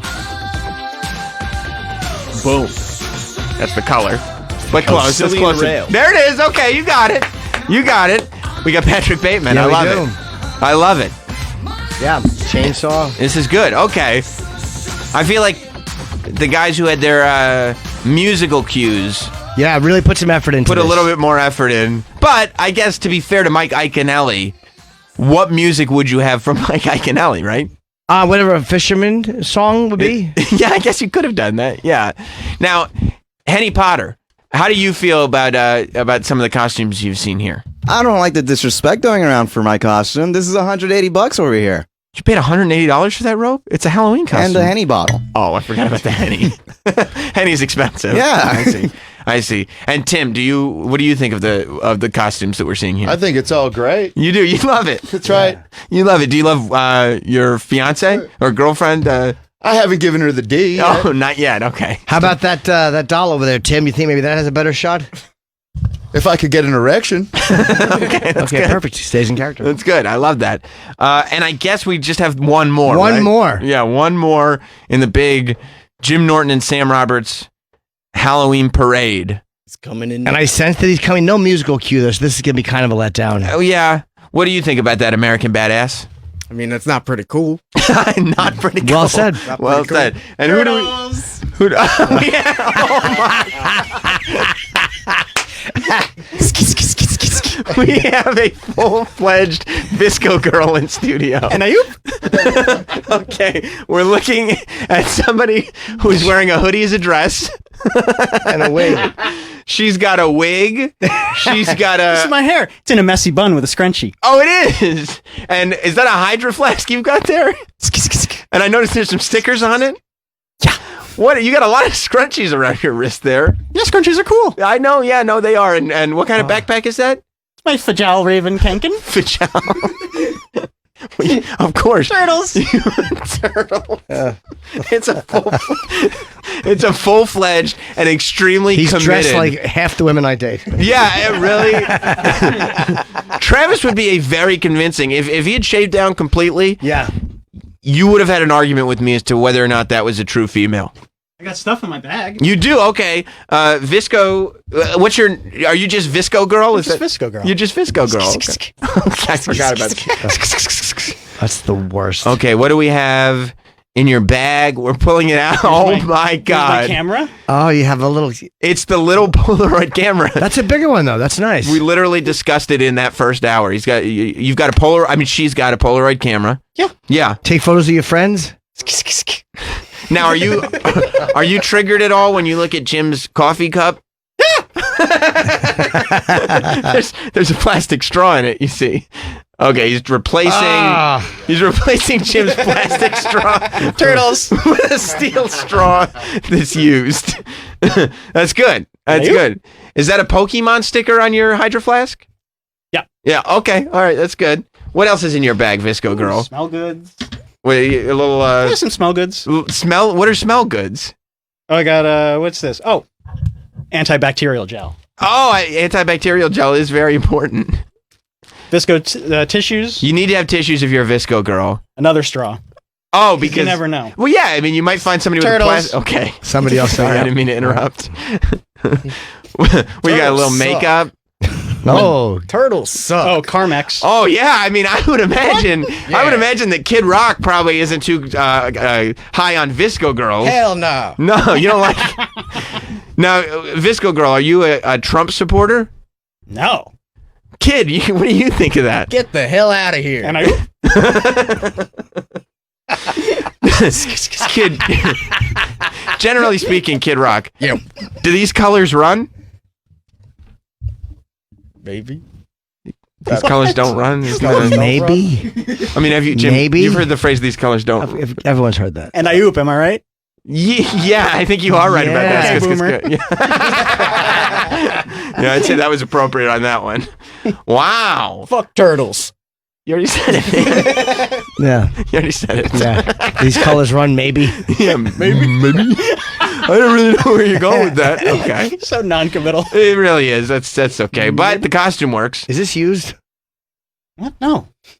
It's clean. Can you use it? Yes. I bet Travis used it a little bit. completely Visco clean. Travis used it a little bit. So okay, so that's our roundup. Thank you. In the in the Halloween costume parade. We have Kid Rock, we have Henny Potter, we have Patrick Bateman, Mike Iaconelli, famous fisherman from New Jersey, Mike Iaconelli, and we have Tim from 90 Day Fiancé. Is that right? That's correct. And Visco Girl. Did you say Visco Girl? And Visco Girl. Turtles. Okay, I remember you saying that before. Yeah. Okay, do you want to start maybe eliminating people, going from the bottom to the top? Yep. Okay, do you want to take turns eliminating people? It's hard to do this to start because I Yeah. do think the costume was well thought out. Mm-hmm. And I think there was a lot of heart put into it. Yeah. But the physical resemblance to begin with made the costume easier. So we must say goodbye to Tim. Tim from 90 Day 90 Fiancé Day is Fiancé, out. yes. Okay. All All that was right. a hard decision. I'm sorry, Tim. You did come in last place, but probably normal for you?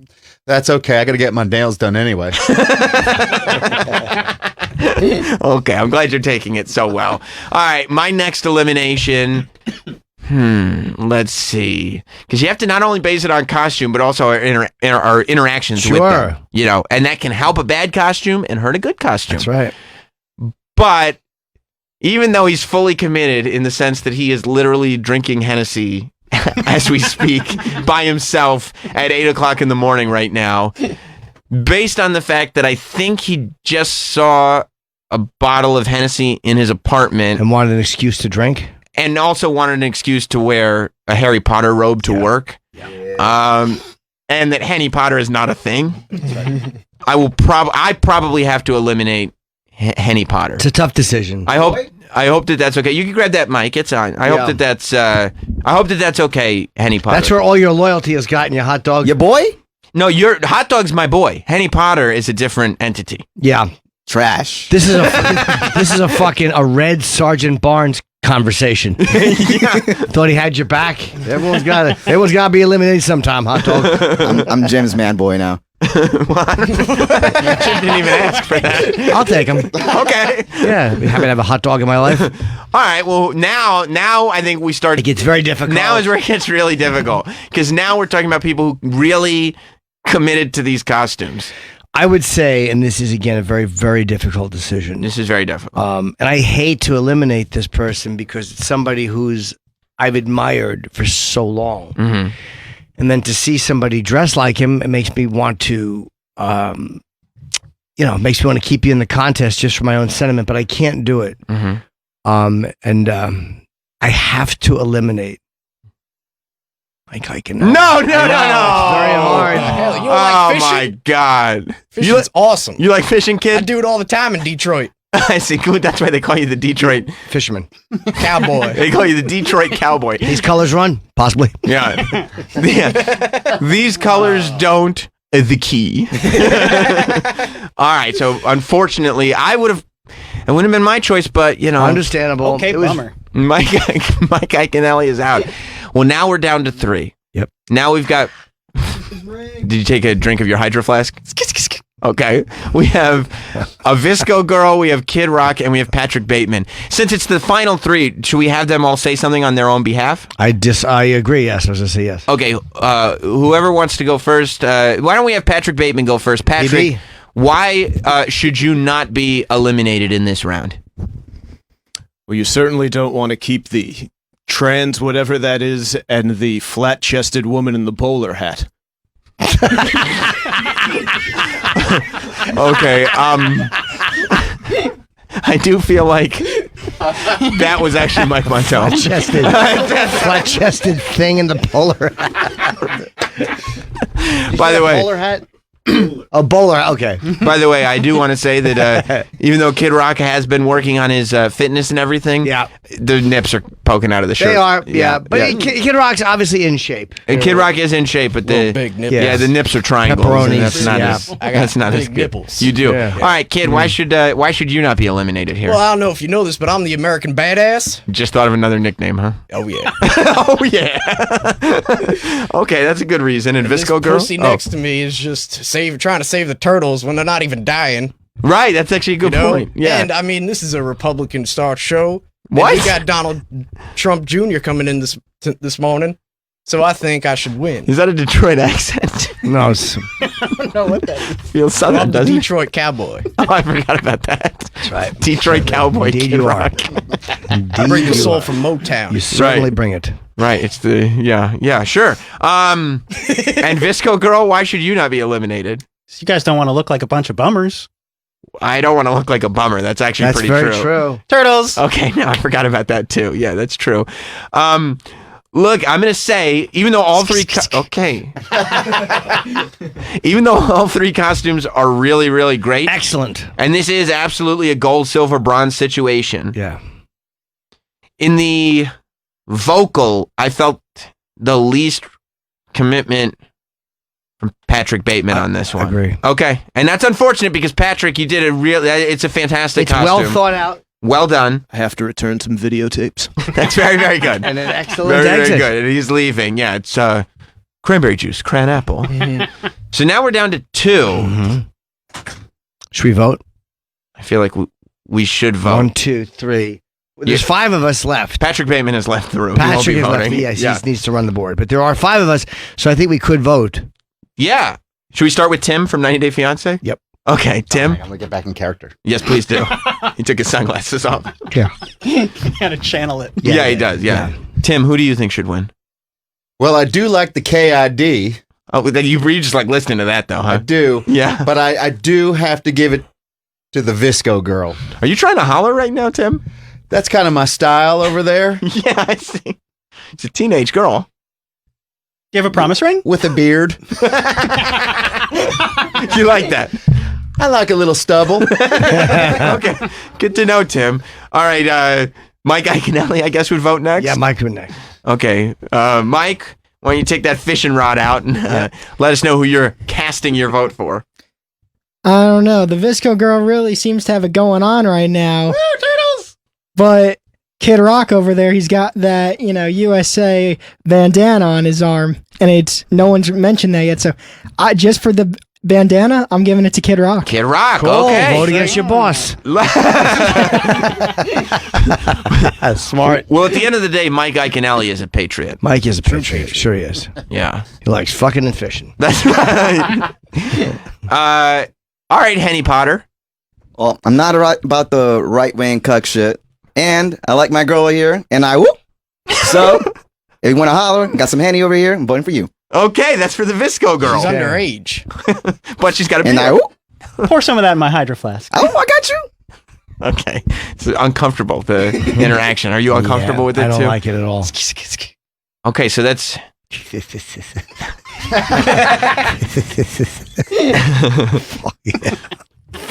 That's Chips go.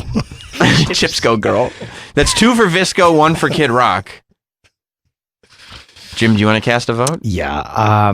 You could either tie it up or you could end this thing right now. It's hard to not, because I think both were very well thought out. Mm-hmm. Both are very good. Yeah. Both are very convincing. I gave you a metal straw. That's true. I would date either one of them. You forced me, sure. You forced me to take a metal straw.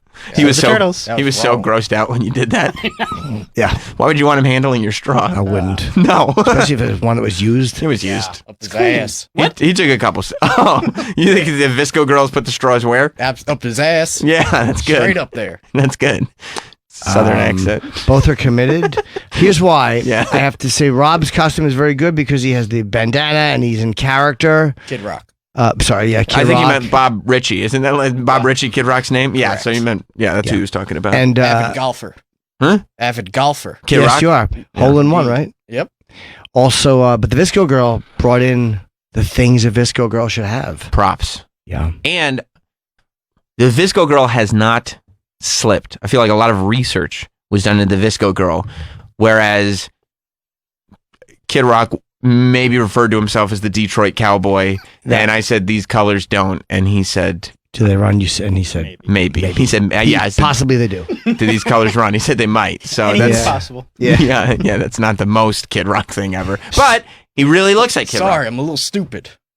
That's true. It's true. That's true. That's actually good character. Right? Yeah. God. Good character work. But there was a couple of little errors. It's very tough because both are great. Both excellent dancers. I'm gonna have to give it to the Visco girl. I have to. Both good contests. The princess. One was improv. Don't let that throw you. The princess of the 2019 Jim Norton and Sam Roberts Halloween Parade. It's true. Is the Visco girl. Well done, Kid Rock. Very well done. No shame in being runner-up. Absolutely. Absolutely Excellent not. costume. Thank you. Thought it was great. And Visco girl, is there anything that you'd like to address your public with now that you're the queen? Okay, that's what you choose to do. And what's your cause? Turtles. Right. Save the turtles. Okay. Is my metal? No, we used paper. Okay, boomer. And by the way, you do understand that for the rest of the show, you have to do this. Oh. You must leave the wig on. President's son is coming. Exactly why. You must be in that booth with that wig on. Maybe just the wig, yeah. Yeah. Yeah, tell me Norman Bates' mother. I think there is a lot of points for the fact that only one person cross-dressed and fully committed to the cross-dress. Agree. Not the easiest thing in the world to do in this room. Yeah. Although, probably easier to do it in this room than most other rooms. Sure. Yeah. Oh, yeah, very accepted. Yeah. Curried favor with some of the judges. 100%. Yeah. He came in new and he won. Right. Yeah. Newing. I was going to say knowing you won. Knew it, and I put he knew he won, knew and he won. Nice. I fucked up. I was knowing. I ain't knew anyone. I'm an idiot. You're Irish for Halloween. That's all. I don't know what I'm doing. That's all. It's fine. But yeah, the only thing you have to do is just keep that fucking fake chainsaw out of view. Yeah, that would probably be good. Yeah. Well, Jim doesn't know what Mike wanted to be. Mike, would you like to inform Jim what your original pitch for a Halloween costume, hypothetically and not realistically, but just hypothetically was? Totally hypothetically, because I would not want to ever infuriate the Saudis, but I thought it would be fun because of the time I spent in the region. my love for current events and the gore often associated with Halloween to be a member of either the Saudi royal family or security forces toting about the severed head of Jamal Khashoggi. It's a very, very, very poignant and socially aware costume. And it's a real statement. There's a lot of creativity in the idea. It sure does. Probably more potential negative response than positive. I don't know. I mean, let's be honest, it's a big political. It's a hot button. It is a hot politically. button. I think Patrick Bateman was probably the better choice. Yeah. Sure. Less brutal. And you did great, buddy. Yep. You did great. Thank you, gentlemen. Excellent. Let's give a hand to most of the I won't say who not, but let's give a hand to most of the staff for their commitment. Most, not all. Most. Thank you all very much. Thank you. All right. All right. Keep on rolling. Yeah. That's wrong guy. Sounds like the same. Yeah. Same shit, Do these right? colors run? Possibly they do. Yeah, that was. You never heard the phrase "these colors don't run"? No. No, you haven't. Okay. He doesn't dive deep. Young guy. Republican household. You think they would have said that? I would have. Oh, you just got it just now? That's a very military thing. Yeah. He's like, oh, yeah, these colors don't run. Yep. Yeah. You don't care about the military. No, I don't think so. All right, guys. Well, thank you. Yeah, well done. You can Enjoy your metal straw. Thank you very much. You can use the metal straw for the rest of the show. Yo, you should leave the metal straw in when Donald Trump Jr. comes in, just so he knows that you know. That's right. That, I care about the environment. Yeah, that the environment it's falling apart. I care greatly about the environment. Yeah, I know you do, and I think that message should be pushed across. Yeah, let's take a break. Yeah, we should do that. We'll take a break just to make sure we're on the safe side of everything. Thank you all, and we're probably going to switch course. Maybe, are you going to leave on the facial hair, Kid? Oh, yeah. Oh, yeah. You're going to stay dressed as Kid Rock, okay? Yeah, that's good. That's good stuff. And yeah, we'll be right back. Stay tuned. Yep.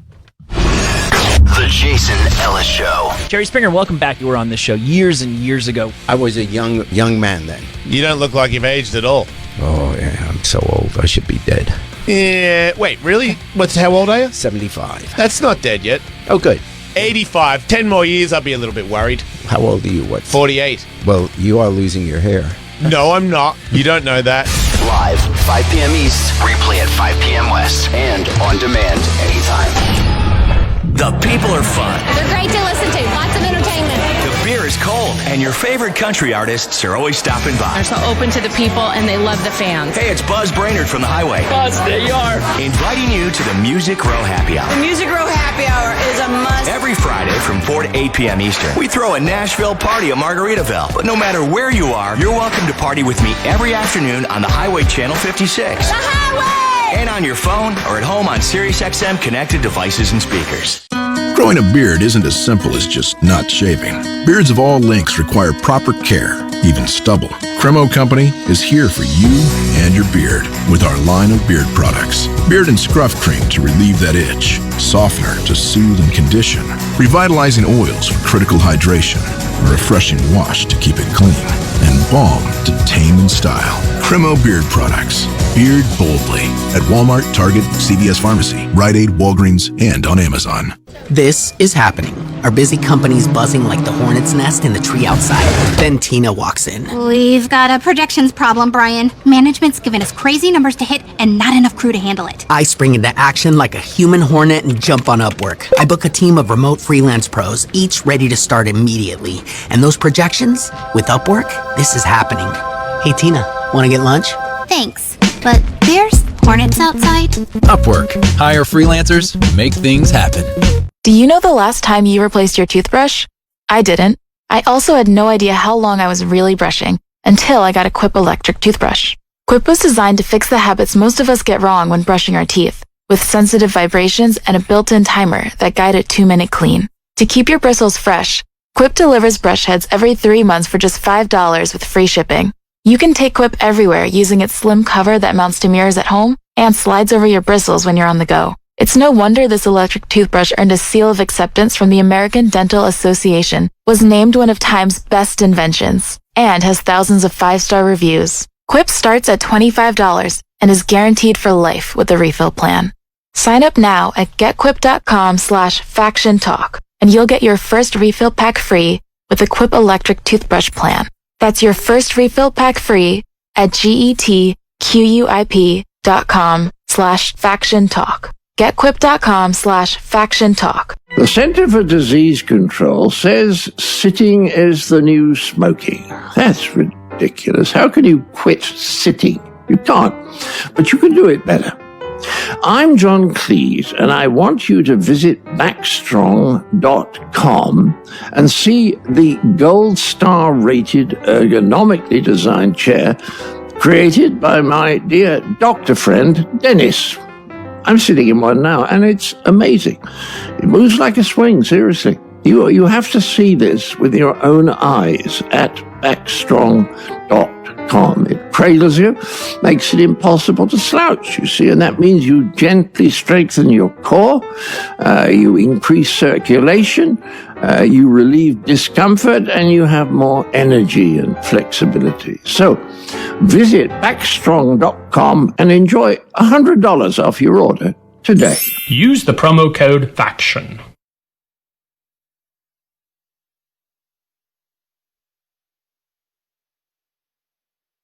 If you love college sports, we have everything you need right here on SiriusXM. This week, it's the season debut of Basketball and Beyond with Coach K on ESPNU Radio, Channel 84. Listen every Thursday at 6 Eastern as Duke head coach Mike Krzyzewski talks to the biggest names across all sports. Bill Belichick, Steve Kerr, Roger Federer. And over on the gridiron, our experts are breaking down all the key matchups that will make or break your team's hopes for the college football playoffs. Touchdown! The best college sports action is heating up on SiriusXM and the SiriusXM app. It's Peter Tilden for Natron's Healthy Trinity Probiotics. You've heard the term probiotics for a long time, but you probably don't know what they are. Well, Dr. Chris Diadamo, he teaches medical students and physicians about nutrition and health, and he can explain it to you. Choose a probiotic with bacterial species shown in clinical studies to improve your digestive health, boost your immune system, and even promote positive emotional states. Don't be deceived by flashy advertising promising sky-high bacterial counts, blends combining dozens of bacterial species with unknown effects, and other cheap tricks. Choose quality over quantity. Choose Natron's Healthy Trinity, the original, clinically supported category leader in probiotics. Probiotic is a living culture, and to be effective, it needs to be kept refrigerated from manufacturing all the way till you use it. So avoid those shelf-stable probiotics that may have been sitting on a loading dock at over 100 degrees. They're all fried up. Feel the Natron difference. Get Natron's Healthy Trinity. It's in your probiotic cooler section at Whole Foods, Sprouts, your favorite health food store, or you can go online at natron.com. That's natron.com, natren.com. These statements have not been evaluated by the FDA. This product is not intended to diagnose, treat, cure, or prevent any disease. The following is a public notice for people suffering with fibromyalgia symptoms. Researchers from the University of Illinois College of Medicine have developed the first definitive blood test for the biomarkers of fibromyalgia. Those who test positive may qualify for an FDA-approved clinical trial of a breakthrough symptom-eliminating treatment. Previously, a fibromyalgia diagnosis could not be confirmed, forcing sufferers to endure skepticism from their friends, family, and the medical community. Now, participants can have the definitive confirmation of this debilitating disease. The test is covered by nearly all insurance plans, and FM Test can help arrange your blood test at a local facility. If you suffer from chronic fatigue, mental fogginess, chronic pain, body tenderness, or poor sleep, it may be fibromyalgia. Take this opportunity to get the first and only definitive test. If you test positive, you could be among the first to receive a breakthrough treatment formulated to eliminate all fibromyalgia symptoms. Space is limited, so go to thefmtest.com now. That's thefmtest.com. thefmtest.com.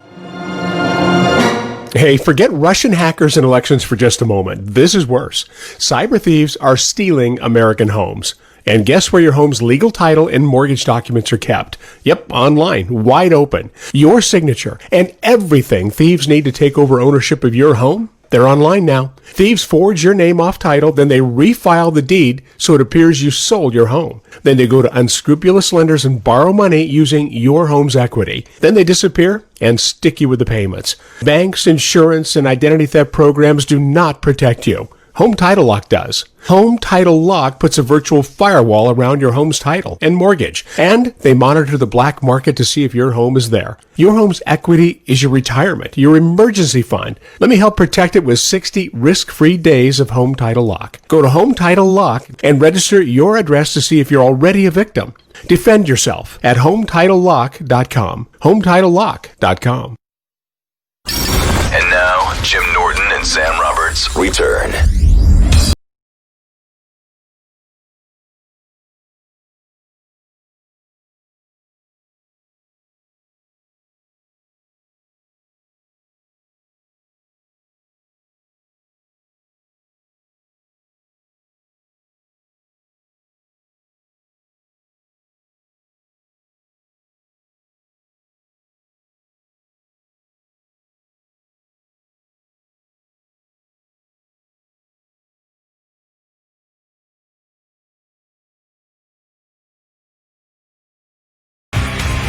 Welcome back. Jim Norton and Sam Roberts. We just got to witness the Halloween parade. Incredible. Donald Trump Jr. is coming in. You say incredible is the word for it? I really would, yeah. Okay. Yeah, so good. Donald Trump Jr. coming in a little bit. Some of the guys feel like Mike Iaconelli was robbed of the proper I know, throne. it was a tough one. Yeah. You know, he's a famous fisherman from New Jersey. I know. By the way, did you see that they're trying to get the... there's a haunted house somewhere in the country. I don't exactly remember what state it's in. It's in the, I want to say, is it Louisiana? Or Maybe. I think it is Louisiana. I think that's right. And there's like 63,000 signatures now. They're trying to get it closed down. Why? I looked at it. Looks pretty intense. Yeah, it's not a fucking haunted house. It is a guy that's getting his jollies off. Like, you have to sign a waiver that says that they can touch you, they can throw shit at you, they can do this. He's locking you in a cage. He's doing psychological torture. I'm like, what? No one's made it through yet. No one's made it through the house. He's literally throwing shit at them. There's a 2-hour tape you have to watch. You have to get a physical. I think a lot of it is hype around it to get people to go, but I'm sure it's still pretty intense. But it's also not a haunted house. Well, I don't know. It's just a guy doing shit to you. Well, that could be scary, though, being kidnapped or captured or hopeless. Well, yeah, of course it's scary, but like... It just looks like a lot of torture. I watched the video. How are they torturing you? The 2-hour video? They're like on YouTube. locking you in a cage and... They put shit over your eyes. Yeah, put shit over your eyes and pour shit on you and throw shit at you. Waterboarding. Yeah, waterboard, yeah. Oh, okay, yeah. It's like drowning in like wet dog food. Yeah, it's really? So this one guy, it's just not a haunted house. Yeah, no, it's not a haunted house. It's a guy who likes like torture stuff. It's just a weird thing of, let me see if I can get something that people can't survive. No, I don't even think it's that. I think he likes doing this. You know, I don't even think, because it's not a business. It's free. It's free? Yeah, he doesn't charge admission to get in. Yeah, you have to bring dog food for his dog. Yeah. That's the admission. But there's a whole thing to sign up. You have to do drug test. You have to sign a But there's no money to be made. Oh, I thought it was a haunted... if you get through it, you get $20,000. No, there's the guy running it. 2-hour warning video. Yeah, he's got all this stuff so he can try to make sure that legally he's okay to torture people. It's 10 hours to complete it, and he gives you $20,000 if you make it through. But like, what? Why would you be like, yeah, you can... No one has successfully completed the 10-hour haunted house. You can kidnap me and torture me for $20,000. Like, that has nothing to... That's not an amusement park ride. That's not a haunted house. Yeah. I didn't realize that there was no money to be made. What the fuck's he doing? There's got to be a way he's making money. Dude, he's doing it because he enjoys it. I believe. It sounds... If you watch the video... Yeah. And I don't know, you probably did, right? I did. Yeah. He's so happy when people... Like, he really gets off on this. Yeah. You can tell. He's enjoying it. Yeah. And like he tries to get like Jorge, because here's what I did. I knew that something like this was going to happen, because when the news story first came out that this place existed, and it started to get hype of like, oh, you got to see this haunted house. And immediately I was like, this is not a haunted house. Yeah. I was like, I started YouTubing it, and there's tons of videos of people against it. Like, so this isn't new. It's just new on a national level. Like, everybody that's known about this has known there's something going on here. This is weird. This is kind of problematic. Yeah. No one's gotten hurt, though, have they? I don't think anybody's... No, I don't think there's been any injuries. And he films every single person. Right. So it's like, it's that way you can't accuse him of anything. Like, you know what? If people want to do it, why not? I mean, like, if you sign a waiver and no one has gotten hurt doing it, but then again, look, I'm not the saying... waterboarding is a little fucked up if you can truly get hurt doing it. But if people want to, maybe people want to experience it. If people want to do that, that's fine. But don't disguise it as like, this is for horror fanatics. This is like an S&M thing. Clearly. If people want to be tortured psychologically, however, then they can feel that's fine. By the way, it says the manners rules for admission are clear in explaining that the site is no typical...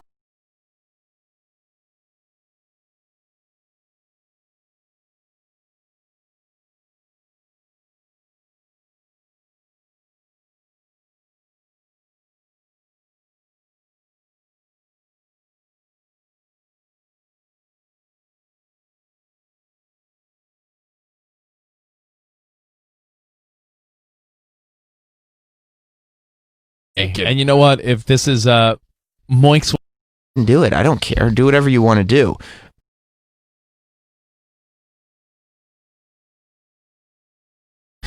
They don't pay an entry fee. They bring a bag of dog food for the owner's pets.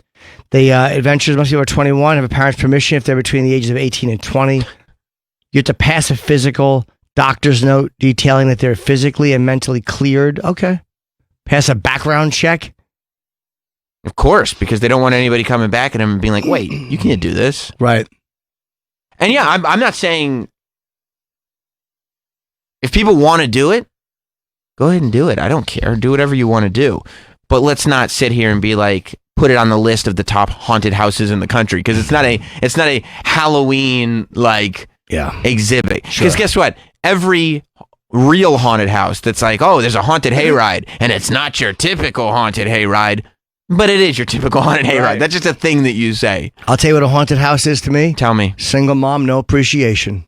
That's a house of horrors. Actually, it really is when you think about it. And I'm glad that we do sometimes. Yeah. You know what I mean? I'm really glad you're here to bring things back to where they should be. Shane in Indiana. This is, we should at least mention this today. Oh, yeah. I'm glad that you're back for it. What's up, Shane? Morning, boys. Welcome back, Jimmy. Thank you. Hey, 2 quick things. Sam, I think your Franklin costume should have won. My what? Your Franklin costume on Arrested Development, where Joe took Franklin out of the washer and dryer. Okay. I mean, I get, I get it. I'm not. It's just It's just a deep pull. And Jimmy, did you ever meet or work with John Witherspoon? Because I mean, he just passed, and it's kind of sad. Oh, according to the thing, it's John Witherspoon. According to our Mike Montano. I know him, but I did meet him at Caroline's, and I spoke to him briefly. He was very nice. Hilarious. Very funny. Pops. 77 years old, died, I guess, with natural causes? Yeah, but suddenly they said. Yeah. Come on in. Look who's here. Ladies and gentlemen, our guest, Donald Trump Jr. How are you? Doing well yourself? Where do you guys walking want me? in. Right there is fine, man. They didn't even tell us you were here. Well, they walked you right in. What's going on, man? Oh, keeping busy. Yeah, I'll bet. Busy. It's been a while. We didn't have anyone come up and do anything. They didn't tell us how you were coming in. All of a sudden, you're just here. We figured there'd be security stuff, but there was nothing. Yeah, now that you're the president's son, there was first of all, I don't know if you visited the men's room, but we're pretty sure, and I don't know if you've seen it, Jim, but like a day or two ago. They closed up the hole Sam drilled. I know. It was really a bummer. Yeah. It was so much easier than just using a urinal, right? Yeah. Right through the wall. They added little rugs under the urinals and citrus smelling like urinal cakes. And we were talking about it, like, why would they just add this all of a sudden? And we're pretty sure it's because they knew you were coming. I'm pretty sure that's not the case. You don't think so? I'm pretty sure that's not the case. You don't think so? I'm going to go with a hard no on that one. Because they've been talking all over. They're like, oh, we don't know. Is Secret Service going to come? Is there going to be a security detail a week in advance, a day in advance? Well, putting a rug under a urinal is less than awesome idea. They wanted to feel fancy. Someone from the hospitality, it is pretty fancy. Yeah. Like holding that smell. Wow. I thought the same thing. I was like, the drips are just going to be there forever. But they said, no, this is an upscale move, Roberts. You wouldn't understand. High end. By the way, I got your book yesterday. They sent me a digital copy. I've only read like 50 pages because it was embargoed, but it's really funny. Like it's, I was surprised. I laughed out loud on the plane at some of the. It's sarcastic, and every point you make, whether people agree with it or not. Some I agree with, some I didn't. It was still funny, and it's like I don't know how anybody is not going to enjoy reading this. Well, listen, I think that's the idea. Is I mean, man, you know better than anyone, frankly, with sort of today's outrage culture. I mean, your job as a comedian. It's so limited in terms of what you can say. And I think I just point out some of these things. You know what I mean? Like, yeah, I've known you guys for a while, coming back in the O&A days and stuff like that. And, you used to be able to have some fun, and you just watch sort of the restrictions coming on what you can and can't say. I mean, I still get canceled on a daily basis for stuff that I said with you guys. Like, I don't know. Like, we were promoting a reality show. That doesn't mean that, that should be held against me in the court of, public opinion for the next 50 years when we're obviously.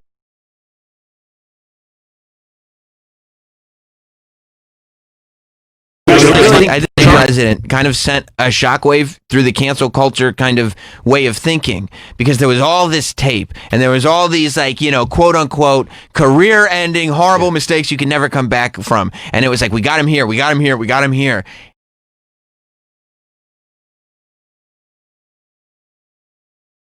And then when he wins the election, they go, wait, that's not how this is supposed to work. Well, I think it's twofold. I mean, first of all, Yes, I think the average guy is sort of sick of this stuff. I mean, Chappelle did a sort of a good job calling it out, recently and some of these things. But like some of his greatest skits, like, I can't even say what they are because, oh my God, And by the way, they were on cable. Yeah. Well, some of his greatest skits, not that long ago, I feel like it wasn't that long ago, early 2000s, whatever, when I was in college, like, were some of the funniest things ever. But like, if you did that today, it'd be over. The opening sketch where he played the black Klansman, not knowing the dude. The black white supremacist was one of the funniest things I've ever seen in my life. Yeah, and you could never do it now. You could never even contemplate it. And so I think people were sick of it, but more importantly, I think my father also handled, and I say outrage in sort of air quotes. Right. He handled it differently in that he didn't just go, oh my God, I'm so sorry.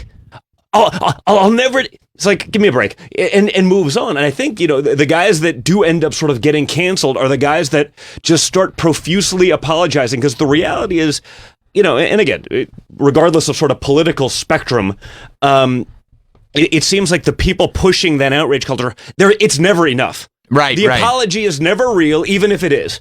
You can never repent enough to get back in their good graces, and it goes across the entire spectrum. I mean, one of the examples I do use in the book is like sort of the Martina Navratilova, the tennis player.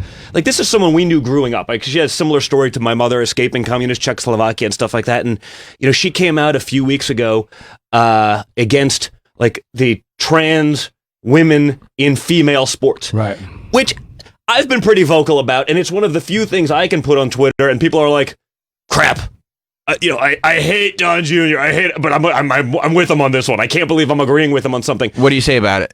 I just say it's a little bit ridiculous. As the father of girls who are athletic at girl sports, as someone who's watched sort of the movement of Title IX and everything, it's like just to totally negate it, because it'd be one thing if there were trans men dominating men's sports, but it's really only working one way. By the way, guys. that was it's insanity, and great so I point. call it out, and I'm not afraid to sort of call it out. This is a woman who was one of the great female athletes of all time. She was also like literally leading the charge for the LGBT community for 40 years. I mean, she's a lesbian, very active in this thing. She was, a proponent for those things, 35 years before it was cool. And when she said that, her own side just literally tried to destroy her, to cancel her, to this. So much so, I mean, she had to start walking it back. Now, this is a woman who is a professional athlete. She gets it. She understands the differences and was like, I don't know. I don't necessarily think this is fair or right. And she gets so destroyed that she has to walk it back, jeopardized 40 years of being an activist for these things. And then like 3 weeks later, she has to start coming out and hitting Trump because that's the only way to get back in their good graces. Right. Like, it's so insane. The point you made too about, because as a fan of the trans community, which I certainly am, but you're right about the athletics, because there are no trans men dominating male sports. It's just you're born with male ligaments, male muscle structure, bone structure. You can't. There are biological components. It's not right. It's in high school, like there's not even this sort of testosterone requirement. Right. Like it's not right. And again, dude, I'm from New York. I have plenty of gay friends. I could care less. Like, I'm like the most live and let live conservative there is. But there are limitations. And that's the point, is that you can never be woke enough. You can never, you can be totally accepting. I mean, I could care less how someone identifies. It makes absolutely no difference to me. For me, happy people are productive people. Productive people move society forward. But it's, now we need to take the next chunk. Now we need to take that next bite. Now we got to take it further. And there never seems to be an end. Did you see what President Obama just said about cancel culture? And it was really interesting, because it's very similar to what you're saying, where you think of Navratilova, and I said it. Who? Martina. You think of close enough. He's obviously a homophobe because you can't get the name right. I mispronounced the name. That's violence. That's not good. True. And he's very in trouble, Sam. This is bad. But he said, you have to understand, there are people who might say something here that doesn't take away from, like you were saying, 40 years. Correct. Of what they were doing. Listen, I appreciate the point that he made. I appreciate the point that Ellen made 2 weeks ago, where it was like, you're going to tell me who I can and can't be friends with. Now I'm not going to say that those people also weren't perhaps people throwing some fuel on the fire throughout the years. I mean, I think we can say that, but That's the point. You can take it to a certain level, but then the culture is to just keep going. I mean, like I said, the goalposts never seem to stop moving to justify whatever it is. So is there a part of you that when you hear Obama say that, you go, oh, this is refreshing. It is. Yeah. I wish it would have probably happened years ago, as opposed to now when we've hit a point where it's crazy. And like I said, I'm from New York City. I have plenty of liberal friends. I have plenty of this. And again, I'll take the political side because it's sort of the nature of my life these days.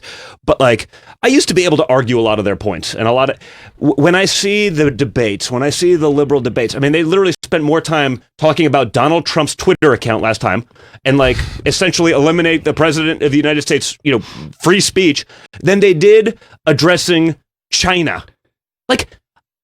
That's a problem, guys. This is, I say this, I travel the country and, because of my hobbies and everything like that, I sort of have a pretty good, understanding of middle America, understanding the full irony that I am still the son of a billionaire from New York City. So I have to say that, today I'm not allowed to have an opinion. I'm certainly not allowed to state that opinion. I can't state it aggressively because that, I would be canceled. But I think we get it. And, I try to talk about it a lot in the book, which is, again, I had a mother that escaped communism. Right.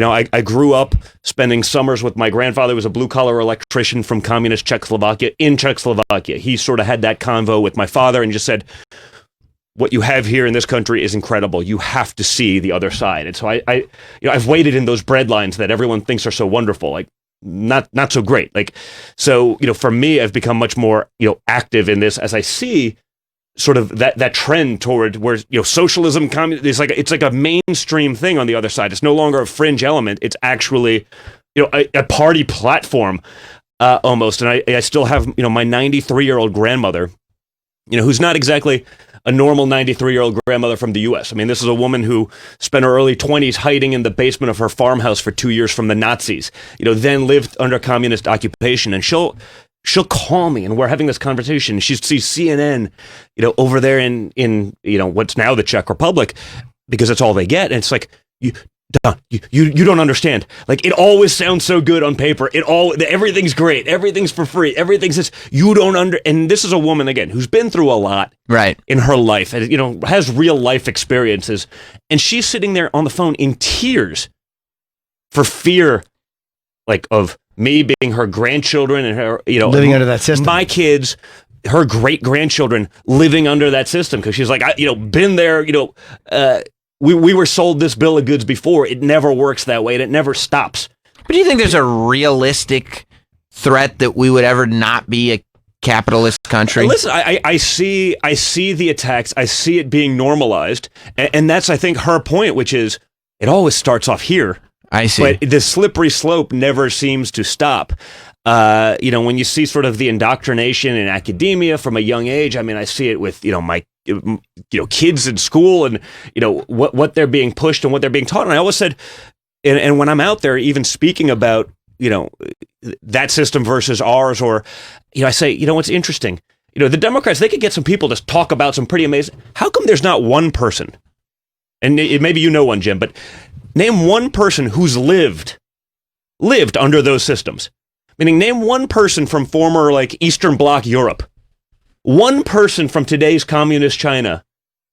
Bring it closer to home. One person from Venezuela who's no, let's bring that shit here. Right. It's always idealizing the free stuff or the idea of free stuff. No one who's actually lived under these systems is here saying, no, we need that here. Well, it's only in theory. If anything, those people are no. Like my grandmother, they're saying, go to Southern Florida, speak to some people from Venezuela. Right. That's why they're in Florida, by the way. Correct. No one is fighting to get to Venezuela. The boats only go one way, guys. Right. I wanted to ask you too. Your dad has a very, really a bad relationship with the press, back and forth. Yeah. What do you think was the point of no return for that? What happened where it was this is never going to turn around? This is only going to be a fight. Even Bush at times had some moments of calmness with them, or this seems like this is never going to change. What do you think was the turning point? honestly, I think it's just an accumulation, right? When you see, don't forget, the mainstream press gave him a lot of press early on not because they liked him, they gave him a lot of attention because they thought he'd be the easiest one for Hillary to win, to beat. And he supplied great TV and ratings, some good material in there for sure. But that was the genesis of it, and then you could see sort of just the one-sided attacks. And honestly, the mainstream media has done themselves the biggest disservice. I mean, I talk about it a lot in the book, but I feel like I could write 3 more volumes just every day. I mean, just look at this weekend, right? The Washington Post, right? Democracy dies in darkness. Yeah, bullshit. Al-Baghdadi, the leader of ISIS, a guy that's literally burned journalists alive, a guy that's thrown homosexuals off of buildings, a guy that's killed women Christian missionaries, who's literally led ISIS for decades. He is, and I quote, an austere religious scholar who just liked watching soccer. But a kid like Nick Sandmann, right, who's a 15-year-old kid, the Covington Catholic kid, right? 15-year-old kid. Was he the kid that was yelling at the protest? Is that no. He didn't do anything. No. Oh, yeah, the staring kid. But we're talking about the same kid. He stood there, but he had the audacity of being a white kid who's Christian from Kentucky and a MAGA hat, which is like the holy grail of left-wing. Like, we got him. They needed to destroy this kid. So that kid's a quote-unquote homegrown terrorist. Mm-hmm. For standing his ground against a guy getting in his face, who's a stolen valor, fake war veteran. Like, that guy's a homegrown terrorist. So it never ends, man. So they're trying so hard to backfill the narrative that they want. And honestly, I think they're doing a disservice. Frankly, I think they're making my job easier. When people are like, well, what's the most compelling thing? I was like, just listen to the other side. Right. Just listen to what they're trying to do. I mean, imagine any reasonable person in this day and age in America or any other time prior to that in this country where they'd be willing to destroy a 15-year-old kid for their political objective. Look at what they did to Kavanaugh, right? I mean, obviously the guy is such a serial rapist that the second he got confirmed, we don't hear about those things anymore. Now you see the women are coming, well, it wasn't really true. Yeah, no shit. It wasn't really true, but the media heard what they wanted to hear. And they just decided to run with it because they don't even have the pretense of being objective anymore. They are just the marketing wing of the Democrat Party. Is that the 24-hour news cycle that all of a sudden they became so clickbaitish and everybody has to get the story first to get it first? But it really does seem like they're not even pretending to not. Like, everyone knows Fox leans conservative and the rest of the press leans. Yeah. People were criticizing when they gave a thing about your father. They said, Trump mentions peace or something. The New York Times put the headline. They actually changed the headline because it wasn't anti-Trump enough, and people were threatening to cancel the paper. Well, and that's the point. And I think you're right. I think it has to do with the news cycle. I don't think it's any secret that mainstream media has been left-leaning, just like academia has been left-leaning for a long time. But they've eliminated the notion of objectivity as a pretense. I mean, honestly, like, just go to yesterday. Like, my father put up the meme of the dog, like, it's literally a joke meme. Yeah. And the New York Times goes, they're fact-checking it to see if this was real. I mean, I'm sitting there being like, you can literally see where it was like cut and paste in Photoshop. But they have to go out there and do this to try to be like, oh, we got you. It's like, guys, like, it wasn't serious. I mean, have there been times where, and like, life has obviously changed, and I think that this is why your family situation is so unique, because there have been very few presidents that were such public figures before this. So, like, your dad was on Twitter way before he was president. Your dad was, I mean, this has been something that he's been doing. You were a public figure way before any of this. Like, you've been a public figure your entire adult life. Have there been any tweets that your dad has put out where you're like, Dad, you're the president now. I'm not even saying you're wrong, but maybe we don't tweet this like this anymore. I've never been asked that question, Sam. That's interesting. No, listen. Of course. Yeah. And just like I've gotten the call, like, hey, this is the White House operator. The president would like to speak to you. You're getting a little hot. Really? And it's like, yeah, of course. Your father said that to you about Twitter? Yeah, I'm like, I'm like, this is the use this one responsibly, place Junior. I will take your advice on business. This is the one place. Maybe we're just gonna, it took me 41 years to sort of realize I was probably a lot more like my father than I ever thought. But is it weird when your dad calls you and goes, "Look, you got to slow down on Twitter. You're getting carried away." Yeah, well, without question. But the reality is, all in all, I think he needed to do it because it's the only way to sort of bypass, that filter. Mm-hmm. Yeah, Of the media. Because again, I saw it, during the campaign. I'd go out, in 2016. I was like, I usually did my own thing because, like, honestly, the only place it doesn't make sense for me to be is like wherever he is. He sort of commands a presence. Like, I'm just totally superfluous at that point. It doesn't really add much value. But for some of those things, I'd be there, and then you see the mainstream media headline. It's Donald Trump said this. I go, when? They're like, well, yesterday in Michigan. I go, where? At the rally at XYZ. I'm like, well, I was there. Well, if you take minute number 1 and you take a sentence from here and you take minute number 15, then you add in sort of what he's talking about in minute number 37, and you forget everything else that he spoke about in between and the context. Yeah, he said all of those words, just not with that intention, not in that order. And I saw it happen so many times that I was like, wow. Like I said, I knew there was bias before. Hey, it's not like we're, immune to controversy. He's had more press in New York than any, any guy before him. Like, we did it with The Apprentice. Hey, just with you guys alone, like how many times did they try to own me for things I'm saying on like literally, a shock jock. It's true. We never thought we'd see you again. We're happy you're back. But the reality, like I said, our approach is different. We don't then just, crawl up into a corner and die, which is what the other side would love you to do. They want to be able to own you and it's over and you have no career. Like, we're like, yeah, I said it, like, congratulations, like, let's do it again. How much of it is business too? Like the NBA reaction to China with the tweet about China and then LeBron backing up going, well, there's consequences to free speech. Like when other social issues, they don't seem to mind. Yeah. Is there non-reaction and they're backing up?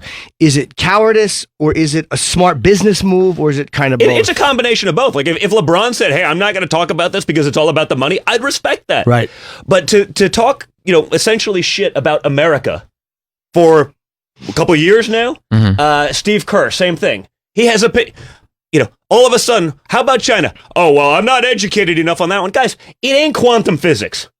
The atrocities of the Chinese regime, whether it be, the Muslim concentration camps, whether it be theft of our people, like, this is not something you need to educate yourselves on that much. You have no problem talking about in America where you believe that you're appeasing, your base, your audience, you're speaking to, woke culture, that's no problem. But the second, I'm not informed enough to talk about it. Like, don't be a freaking coward. Right. Like, at least own it. And that's the difference between Trump and all of these guys.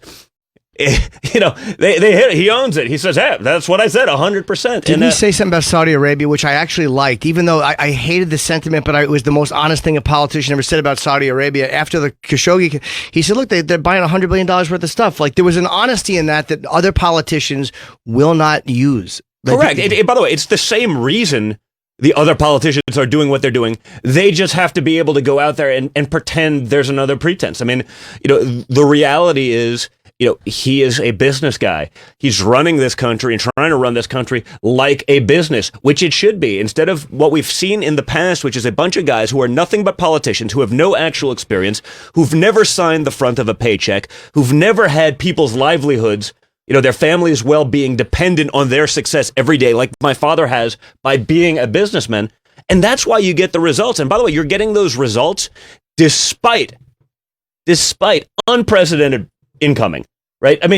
I think we can say objectively that no president prior to Trump has anything like this in terms of sort of incoming hatred, whether you like him or not.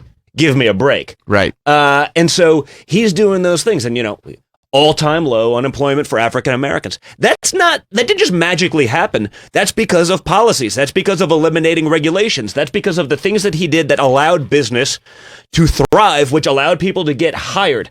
All-time low female unemployment. All-time high, African American startup businesses. All-time high female startup businesses.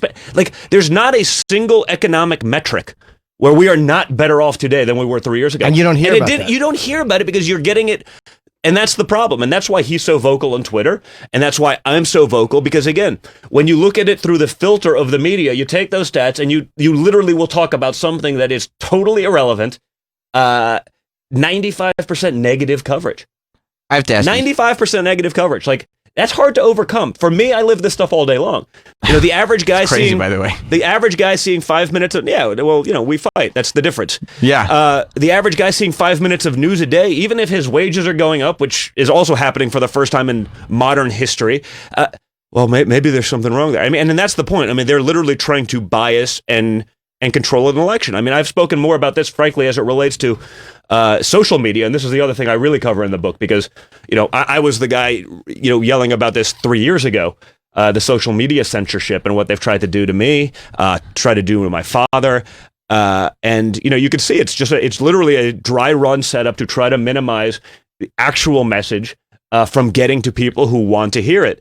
When I was the most recent one was like 2 weeks ago. I literally type in my Instagram handle. Now I have 2 million followers on Instagram, and I share the name of the president of the United States with like 15, and I'm typing in my name. Mm-hmm. And we show up on like page 5 of the scroll behind like Don Trump 327Q6 you got the shadow ban _7 with 2 followers and 1 post.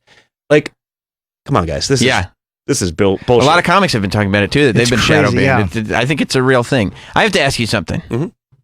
We were talking about it on the show recently. You've been very close. You've been in the White House, but you're very close to the White House as the son of the president. Do you think there's a possibility that the United States government is covering up the existence of extraterrestrial life? It's so funny. I need to know. It's literally, it's the question I wanted to ask my father for a very long time. Do you think there's aliens being covered up? Well, it's one of those things. I've wanted to ask it. I'm almost too embarrassed to ask it because I'd be like, seriously, like if you get one question, like it's probably the question, but I'm sort of embarrassed admitting that. So I don't know. Maybe you do it like casually. You go, I was on this radio show and this Sam asked, like, do I think aliens exist? I mean, what? Yeah, that was a stupid question. What do you think? But do you think so or no? Listen, I would find it as a believer in sort of math and statistics, even though those two are now racist today. Well, you've seen those, right? I mean, that is what some are trying to convince us of. I would find it hard to believe that in a universe the size of ours and whatever's beyond that there's not something there. I don't know that there's some sort of massive cover-up. I don't know that I necessarily believe that, but I would find it hard to believe that there's not some sort of other life out there. I feel like if there was a cover-up, you would have at least heard a whisper of it by now, no? Probably not, but okay. Well, your father seems like the type of guy, though. He seems like the type that would ask. He knew. He'd be like, "Listen, we're putting it out on Twitter. Like, we got to get this out there." How about the JFK stuff? He wanted a lot of those documents unsealed. Like, he did certain things. That that's the reality. I mean, he wants this stuff out in the public.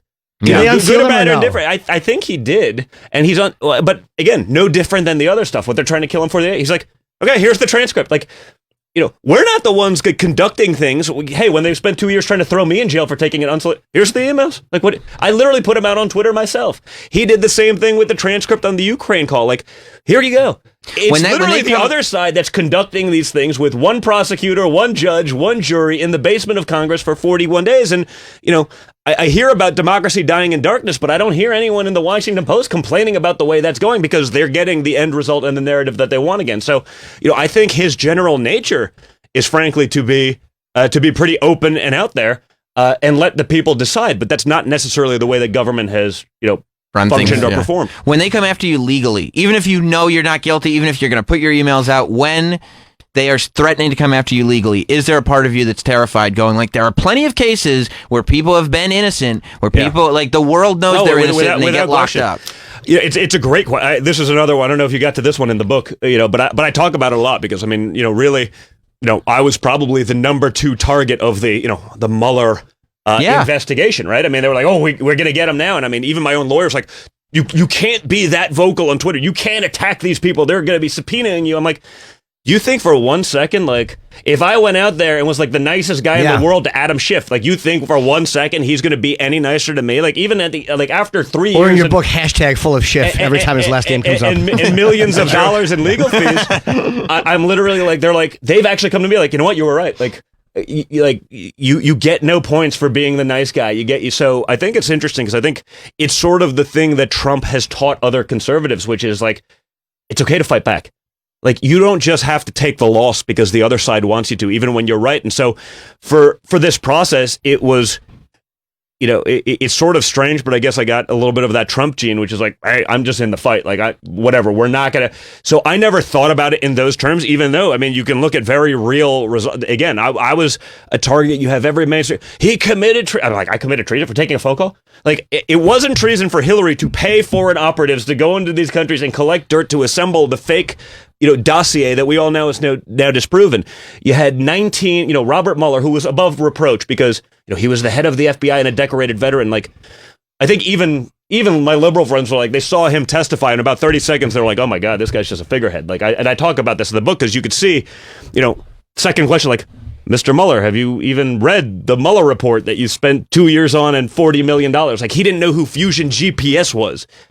And you realize, like, okay, they put him in there because he had a good track record. He was sort of above reproach because of that record, but like, he had no idea what was going on. Yeah. He was totally used. I mean, imagine assembling a bipartisan legal team that had 19 Hillary Clinton donors on it and not a single conservative. Like, the whole thing was a sham, and you knew it was going to be from day one.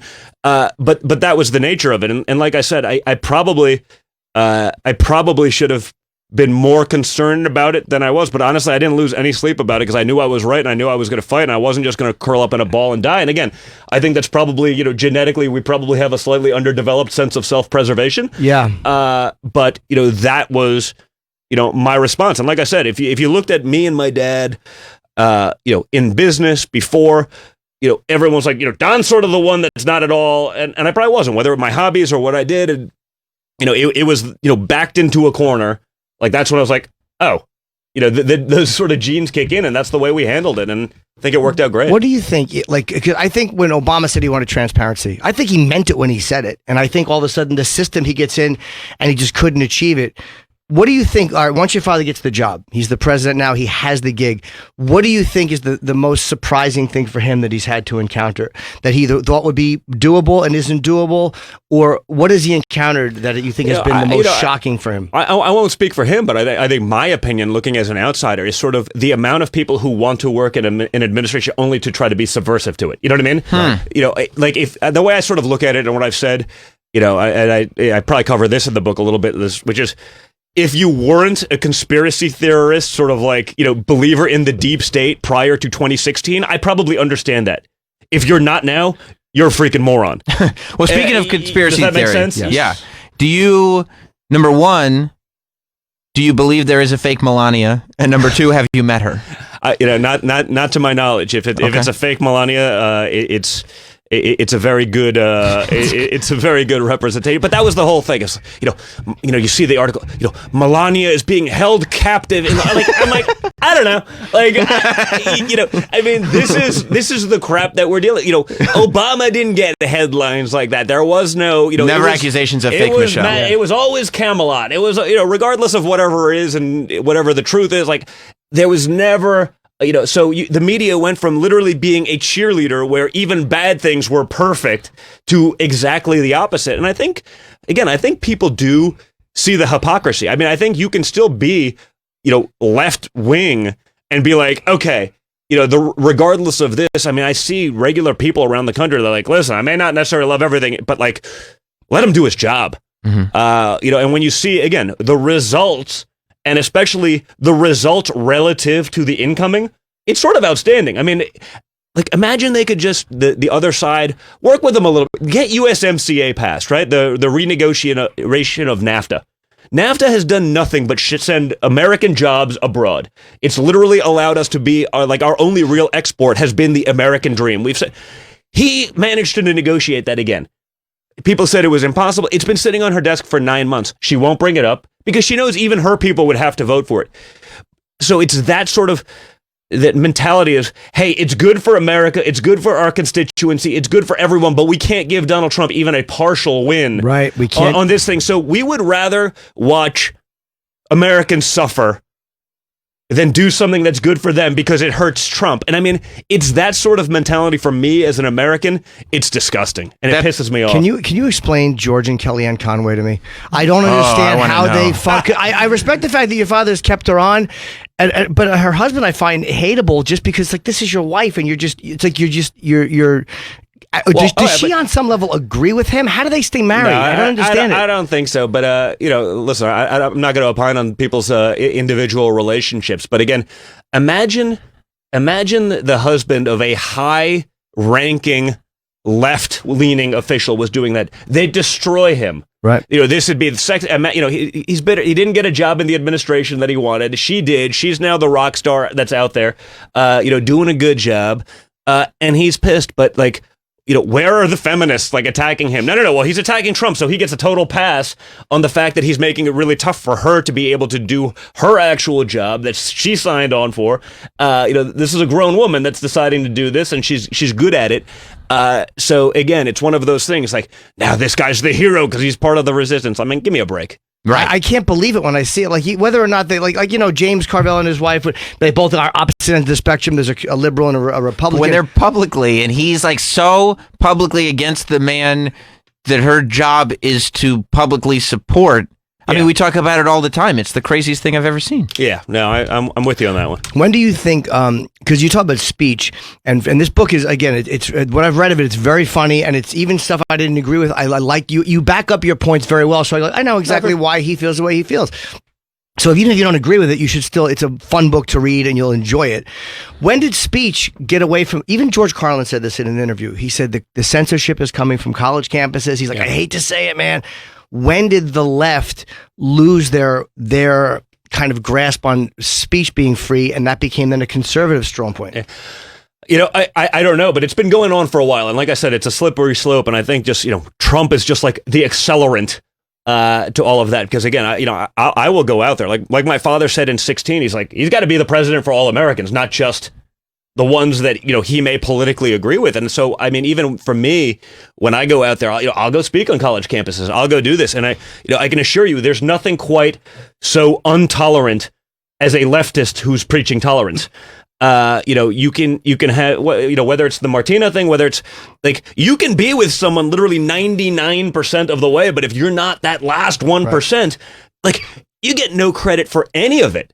And so, it's been a slippery slope for a while. I mean, again, I went to an Ivy League school. I'm from New York City. I have plenty of friends that are from the left side. I used to be able to put myself in their shoes. And I think hopefully that comes across in the book, which is we can have dialogue. You don't have to agree to be able to have a respectful conversation. I mean, I used to be able to put myself in a lot of those, left-leaning positions and argue them almost for sport. I may not necessarily agree with them, but to do that, you're not even allowed to have those conversations now. You're not allowed to, give someone a platform to speak their, other views. I spoke on a college campus a few weeks ago. I mean, actually, I didn't know whether to be upset or impressed. There was, a young lady in the back that literally went 45 minutes straight. She didn't come out. No, I was like, I got to hire this person. Yeah. If you could channel that energy into something productive, not underwater basket weaving, whatever they're learning in college these days. And that hate can be a powerful motivator. We could do something with this, but she's clearly good at what she does. Yes.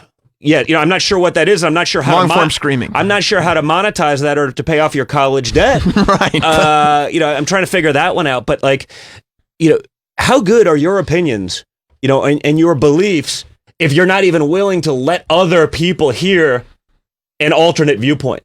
Well, make up your own mind. I'm not there to say this is the only way to believe. Who knows? Maybe I'm wrong on some of these things. And the reality is both sides are probably wrong on some things for an ideal place. I mean, I think people are generally pretty happy, in the middle. And, while I've been painted alt-right and all that kind of stuff, I'm pretty, on a lot of social issues, I'm pretty sort of easygoing. I could care less, you know. Well, and that's the problem I have with it is they won't credit them for anything. Like the al-Baghdadi killing them. That's a huge thing that the leader of ISIS was killed, and they can't. Even though if it was botched and those soldiers had died, they'd be calling him an incompetent, like the way they did Jimmy Carter. Yeah. So the fact is, it was killed on his watch, so he should get the credit for it. Well, and then they got the number 2 for guy the next day. They don't talk about that, and honestly, more importantly, I think the great juxtaposition, because I remember, at least people on the conservative side, you know, remember when Obama, when he got Bin Laden, it was I mean, my father goes in there. I'd like to credit the Joint Chiefs of Staff, the CIA, for all of their work. Obviously, the soldiers on the ground, you know, from Delta and the Rangers, and you know, he credited the dog. He credited the dog, the canine unit, you know, in the speech to the public, and then magically the soundbite becomes, "It was all about Trump." I go, did you actually watch it? Like, you know, it'd be one thing if, you know, no one saw it and you're able to sell that thing. But like literally, this was a national address that he did. He then gave a 45-minute, hour-long press conference, answered all of these questions, gave all the credit really to the guys on the ground getting these things done. And like the press will still, it was, you know, typical Trump. It was all about him. I was like, are you watching the same thing that I'm watching, or is it just a convenient soundbite? Well, they did the same thing too with Kim Jong-un. Whereas if Obama had met with Kim Jong-un, they'd be saying, what a great diplomat. He's kind of broken this barrier a little bit. But because it's Trump, they're like, it's a photo op. Yeah. And it's like, for whatever reason, he still pulled something off that nobody has been able to pull off for 50 you years. know, this is the big years. part of my book, because, you know, we can talk about economic wins. That makes sense for the business guy from New York to be able to have those. But like, that's a foreign policy win. Jim, if I have another morning where I have to watch, you know, some guy, Trump's doing it all wrong in North Korea, and I know because I've been leading the U.S. delegation. I go, wait a minute. You've been leading the U.S. delegation for how long? Well, for about 40 years. I go, you've been leading, this is your life's work. You know, you were a career diplomat who's been leading the U.S. delegation as it relates to North Korea. You've never even met the other guy. Why should we just believe that you know what's actually going on when for 40 years you've achieved literally nothing? You know, I don't mean to knock that. He's a, you know, career public servant. That's great. But like, it's Einstein's definition of insanity. You know, do the same thing over and over and over and expect a different result. Like, the reality is we made no progress. Now we actually have a line. My father's not naive. He doesn't believe that this guy's a wonderful human being. He doesn't. But, you know, isn't it better to have a direct line? If the crap hits the fan one day, isn't it better to be able to pick up the phone rather than having to go through 15 layers of, you know? And so whether we like it or not, it's actual real progress. And to not even talk about that, you know, Obama's a hero because remember, you know, the picture of him like looking at binoculars at the DMZ from 10 miles away. Like, hey, my father had the guts to go there and meet him face to face. Before we wrap, because we got to get you on to your other interviews and everything. You're a very busy guy. Here's what I need to know. Yeah. Aliens, right? Do you really we're going back to this, aren't we? No, I got you on the aliens. I'm good. We're done. One Melania. We got that. Yeah, that. Do you really think Epstein killed himself? It's funny because this is one of those things, you know, if whatever I say, it's a lose, right? But man, there's a lot of coincidence there. Yes. You know, when I've seen, you know, I'm not going to say yes or no, but, you know, a guy who's there, he's magically then, you know, within hours of being, you know, off of suicide watch, the 2 cameras that are on him happen to go out. The 2 guards just happen to... Man, it seems like a lot of coincidence. You know, they try to make Epstein, you know, they tried to make it about Trump. They don't talk about like the 45 times, you know, Clinton's at the island with him, with, you know, they say, well, he met Trump at a cocktail party one time. Look, we got you. I'm like... Didn't your dad boot him out of the he was literally thrown out of Mar-a-Lago because of, you know, some of the rumors and all of this stuff. So, you know, and that's the problem. The news cycle, whether it's, you know, Ukraine. Like, I've been talking, like, go look at my stump speeches. Like, I've been talking about Ukraine and the corruption there and all that nonsense for like a year. You know when it got mainstream media pickup? When they could make it about Trump. You know, Epstein, it's been a problem for a long time. This has been like a de facto thing. Whether, you know, Matt Lauer at NBC, all these things are, you know, they've been in the rumor. When you can somehow try to make it about Trump, or when they're no longer in power to be able to do your bidding, you know, that's when it becomes news. And so, you know, they don't talk about those things. They only become news when you can somehow use it as a way to own Trump. And we got him. And so, you know, it's a problem. And I think we, you know, hopefully we get past that. Hopefully, you know, and again, I think it's sort of backfiring to regular people in America who are like, okay, guys, like, you know, you had me the first time with the hoax. This is now hoax version number 12. Like, maybe you're just full of shit. Do you think it turns around at all? Is there anything your father can do, do you think, that will get a portion of the press to at least kind of give him some credit for something? Is there anything he can do? No, he'll never get credit. But I mean, I think the way to handle it is, you know, the only cure for Trump derangement syndrome is 4 more years. And I mean that, you know, sort of funnily, but I also mean it somewhat seriously in the sense that, you know, the mainstream media didn't get what happened in 2016. You know, they're still trying to figure, you know, the 3 people I talked to in my room at the New York Times, like, not one of them would vote for Trump. How did this happen? You know, they still don't get, you know, that mainstream America is, you know, sick of sort of being left behind, that, you know, they're sick of being, you know, pandered to, but never actually delivered for. And, you know, I think that's continuing because, you know, again, I see that. And again, I have to caveat anything I say to this point with, yes, I am the son of a billionaire from New York City. I get that. But between hunting, fishing, competitive shooting, I spend a lot of time in the Midwest and in Rust Belt. I went to, you know, boarding school in Pennsylvania from 12 to like 18, like, you know, and so while that was like, you know, rich kid boarding school, whatever it is, like, you know, the first girl I ever dated was from a Rust Belt town. And like, I know these families, I spent time with them. My formative years were there. So I think we have an unusually good understanding of real America, given that on paper we probably shouldn't. And, you know, honestly, I think those people are sick of it. And, you know, I think that shows and will continue. But again, we're not in a fair fight, you know, between mainstream media, between the messaging that's out there, between pop culture and Hollywood. I mean, it's not that easy to get the message down through those people. By any other standard, 2020 should be over by now, but it's not because we're not in a fair fight. We're in an uphill battle. So, you know, we'll see what happens. But I think it would be one of the great messages to actually getting back some sort of sense of normalcy, which is like, you guys got to stop this nonsense. And the book is called Triggered, and it's really good, man. Again, I wish I would have gotten it a few days ago because the 50 pages I read on the plane were great. It's out for everybody on Tuesday, by the way, November 5th. This Tuesday, yeah. And it's available for pre-sale now. It's Amazon. It's on Amazon, so you can get it. And you know, I think there'd be nothing funnier than triggering the left to bringing it to number. I just want it to be number 1, just so I can, just so I can laugh, because you know that would drive them nuts. And even if you're liberal, you can't even disagree with a lot of the stuff it says on speech. I mean, the stuff it talks about speech and cancel culture, and the stuff I didn't agree with, I still liked how you addressed it, and it was still funny, and you still addressed it and gave a good reason as to why you felt how you felt. Mm-hmm. So if someone doesn't agree with it, well, at least you know why you're coming from the place. Yeah, you're coming and I think I tried not to take it. You know, there's places that you could say take it further for the outrage, but I'm not looking for outrage. I'm actually looking to have a real dialogue, and that, you know, hopefully that comes across. Well, thanks, man. Appreciate you coming in. Yeah, it's good Thank seeing you, boys. Good to see you, and let's do it again soon. Let's do it again. Come back. We'll see everybody Monday. later. Yeah, goodbye. Goodbye. We'll be back with more Jim Norton and Sam Roberts.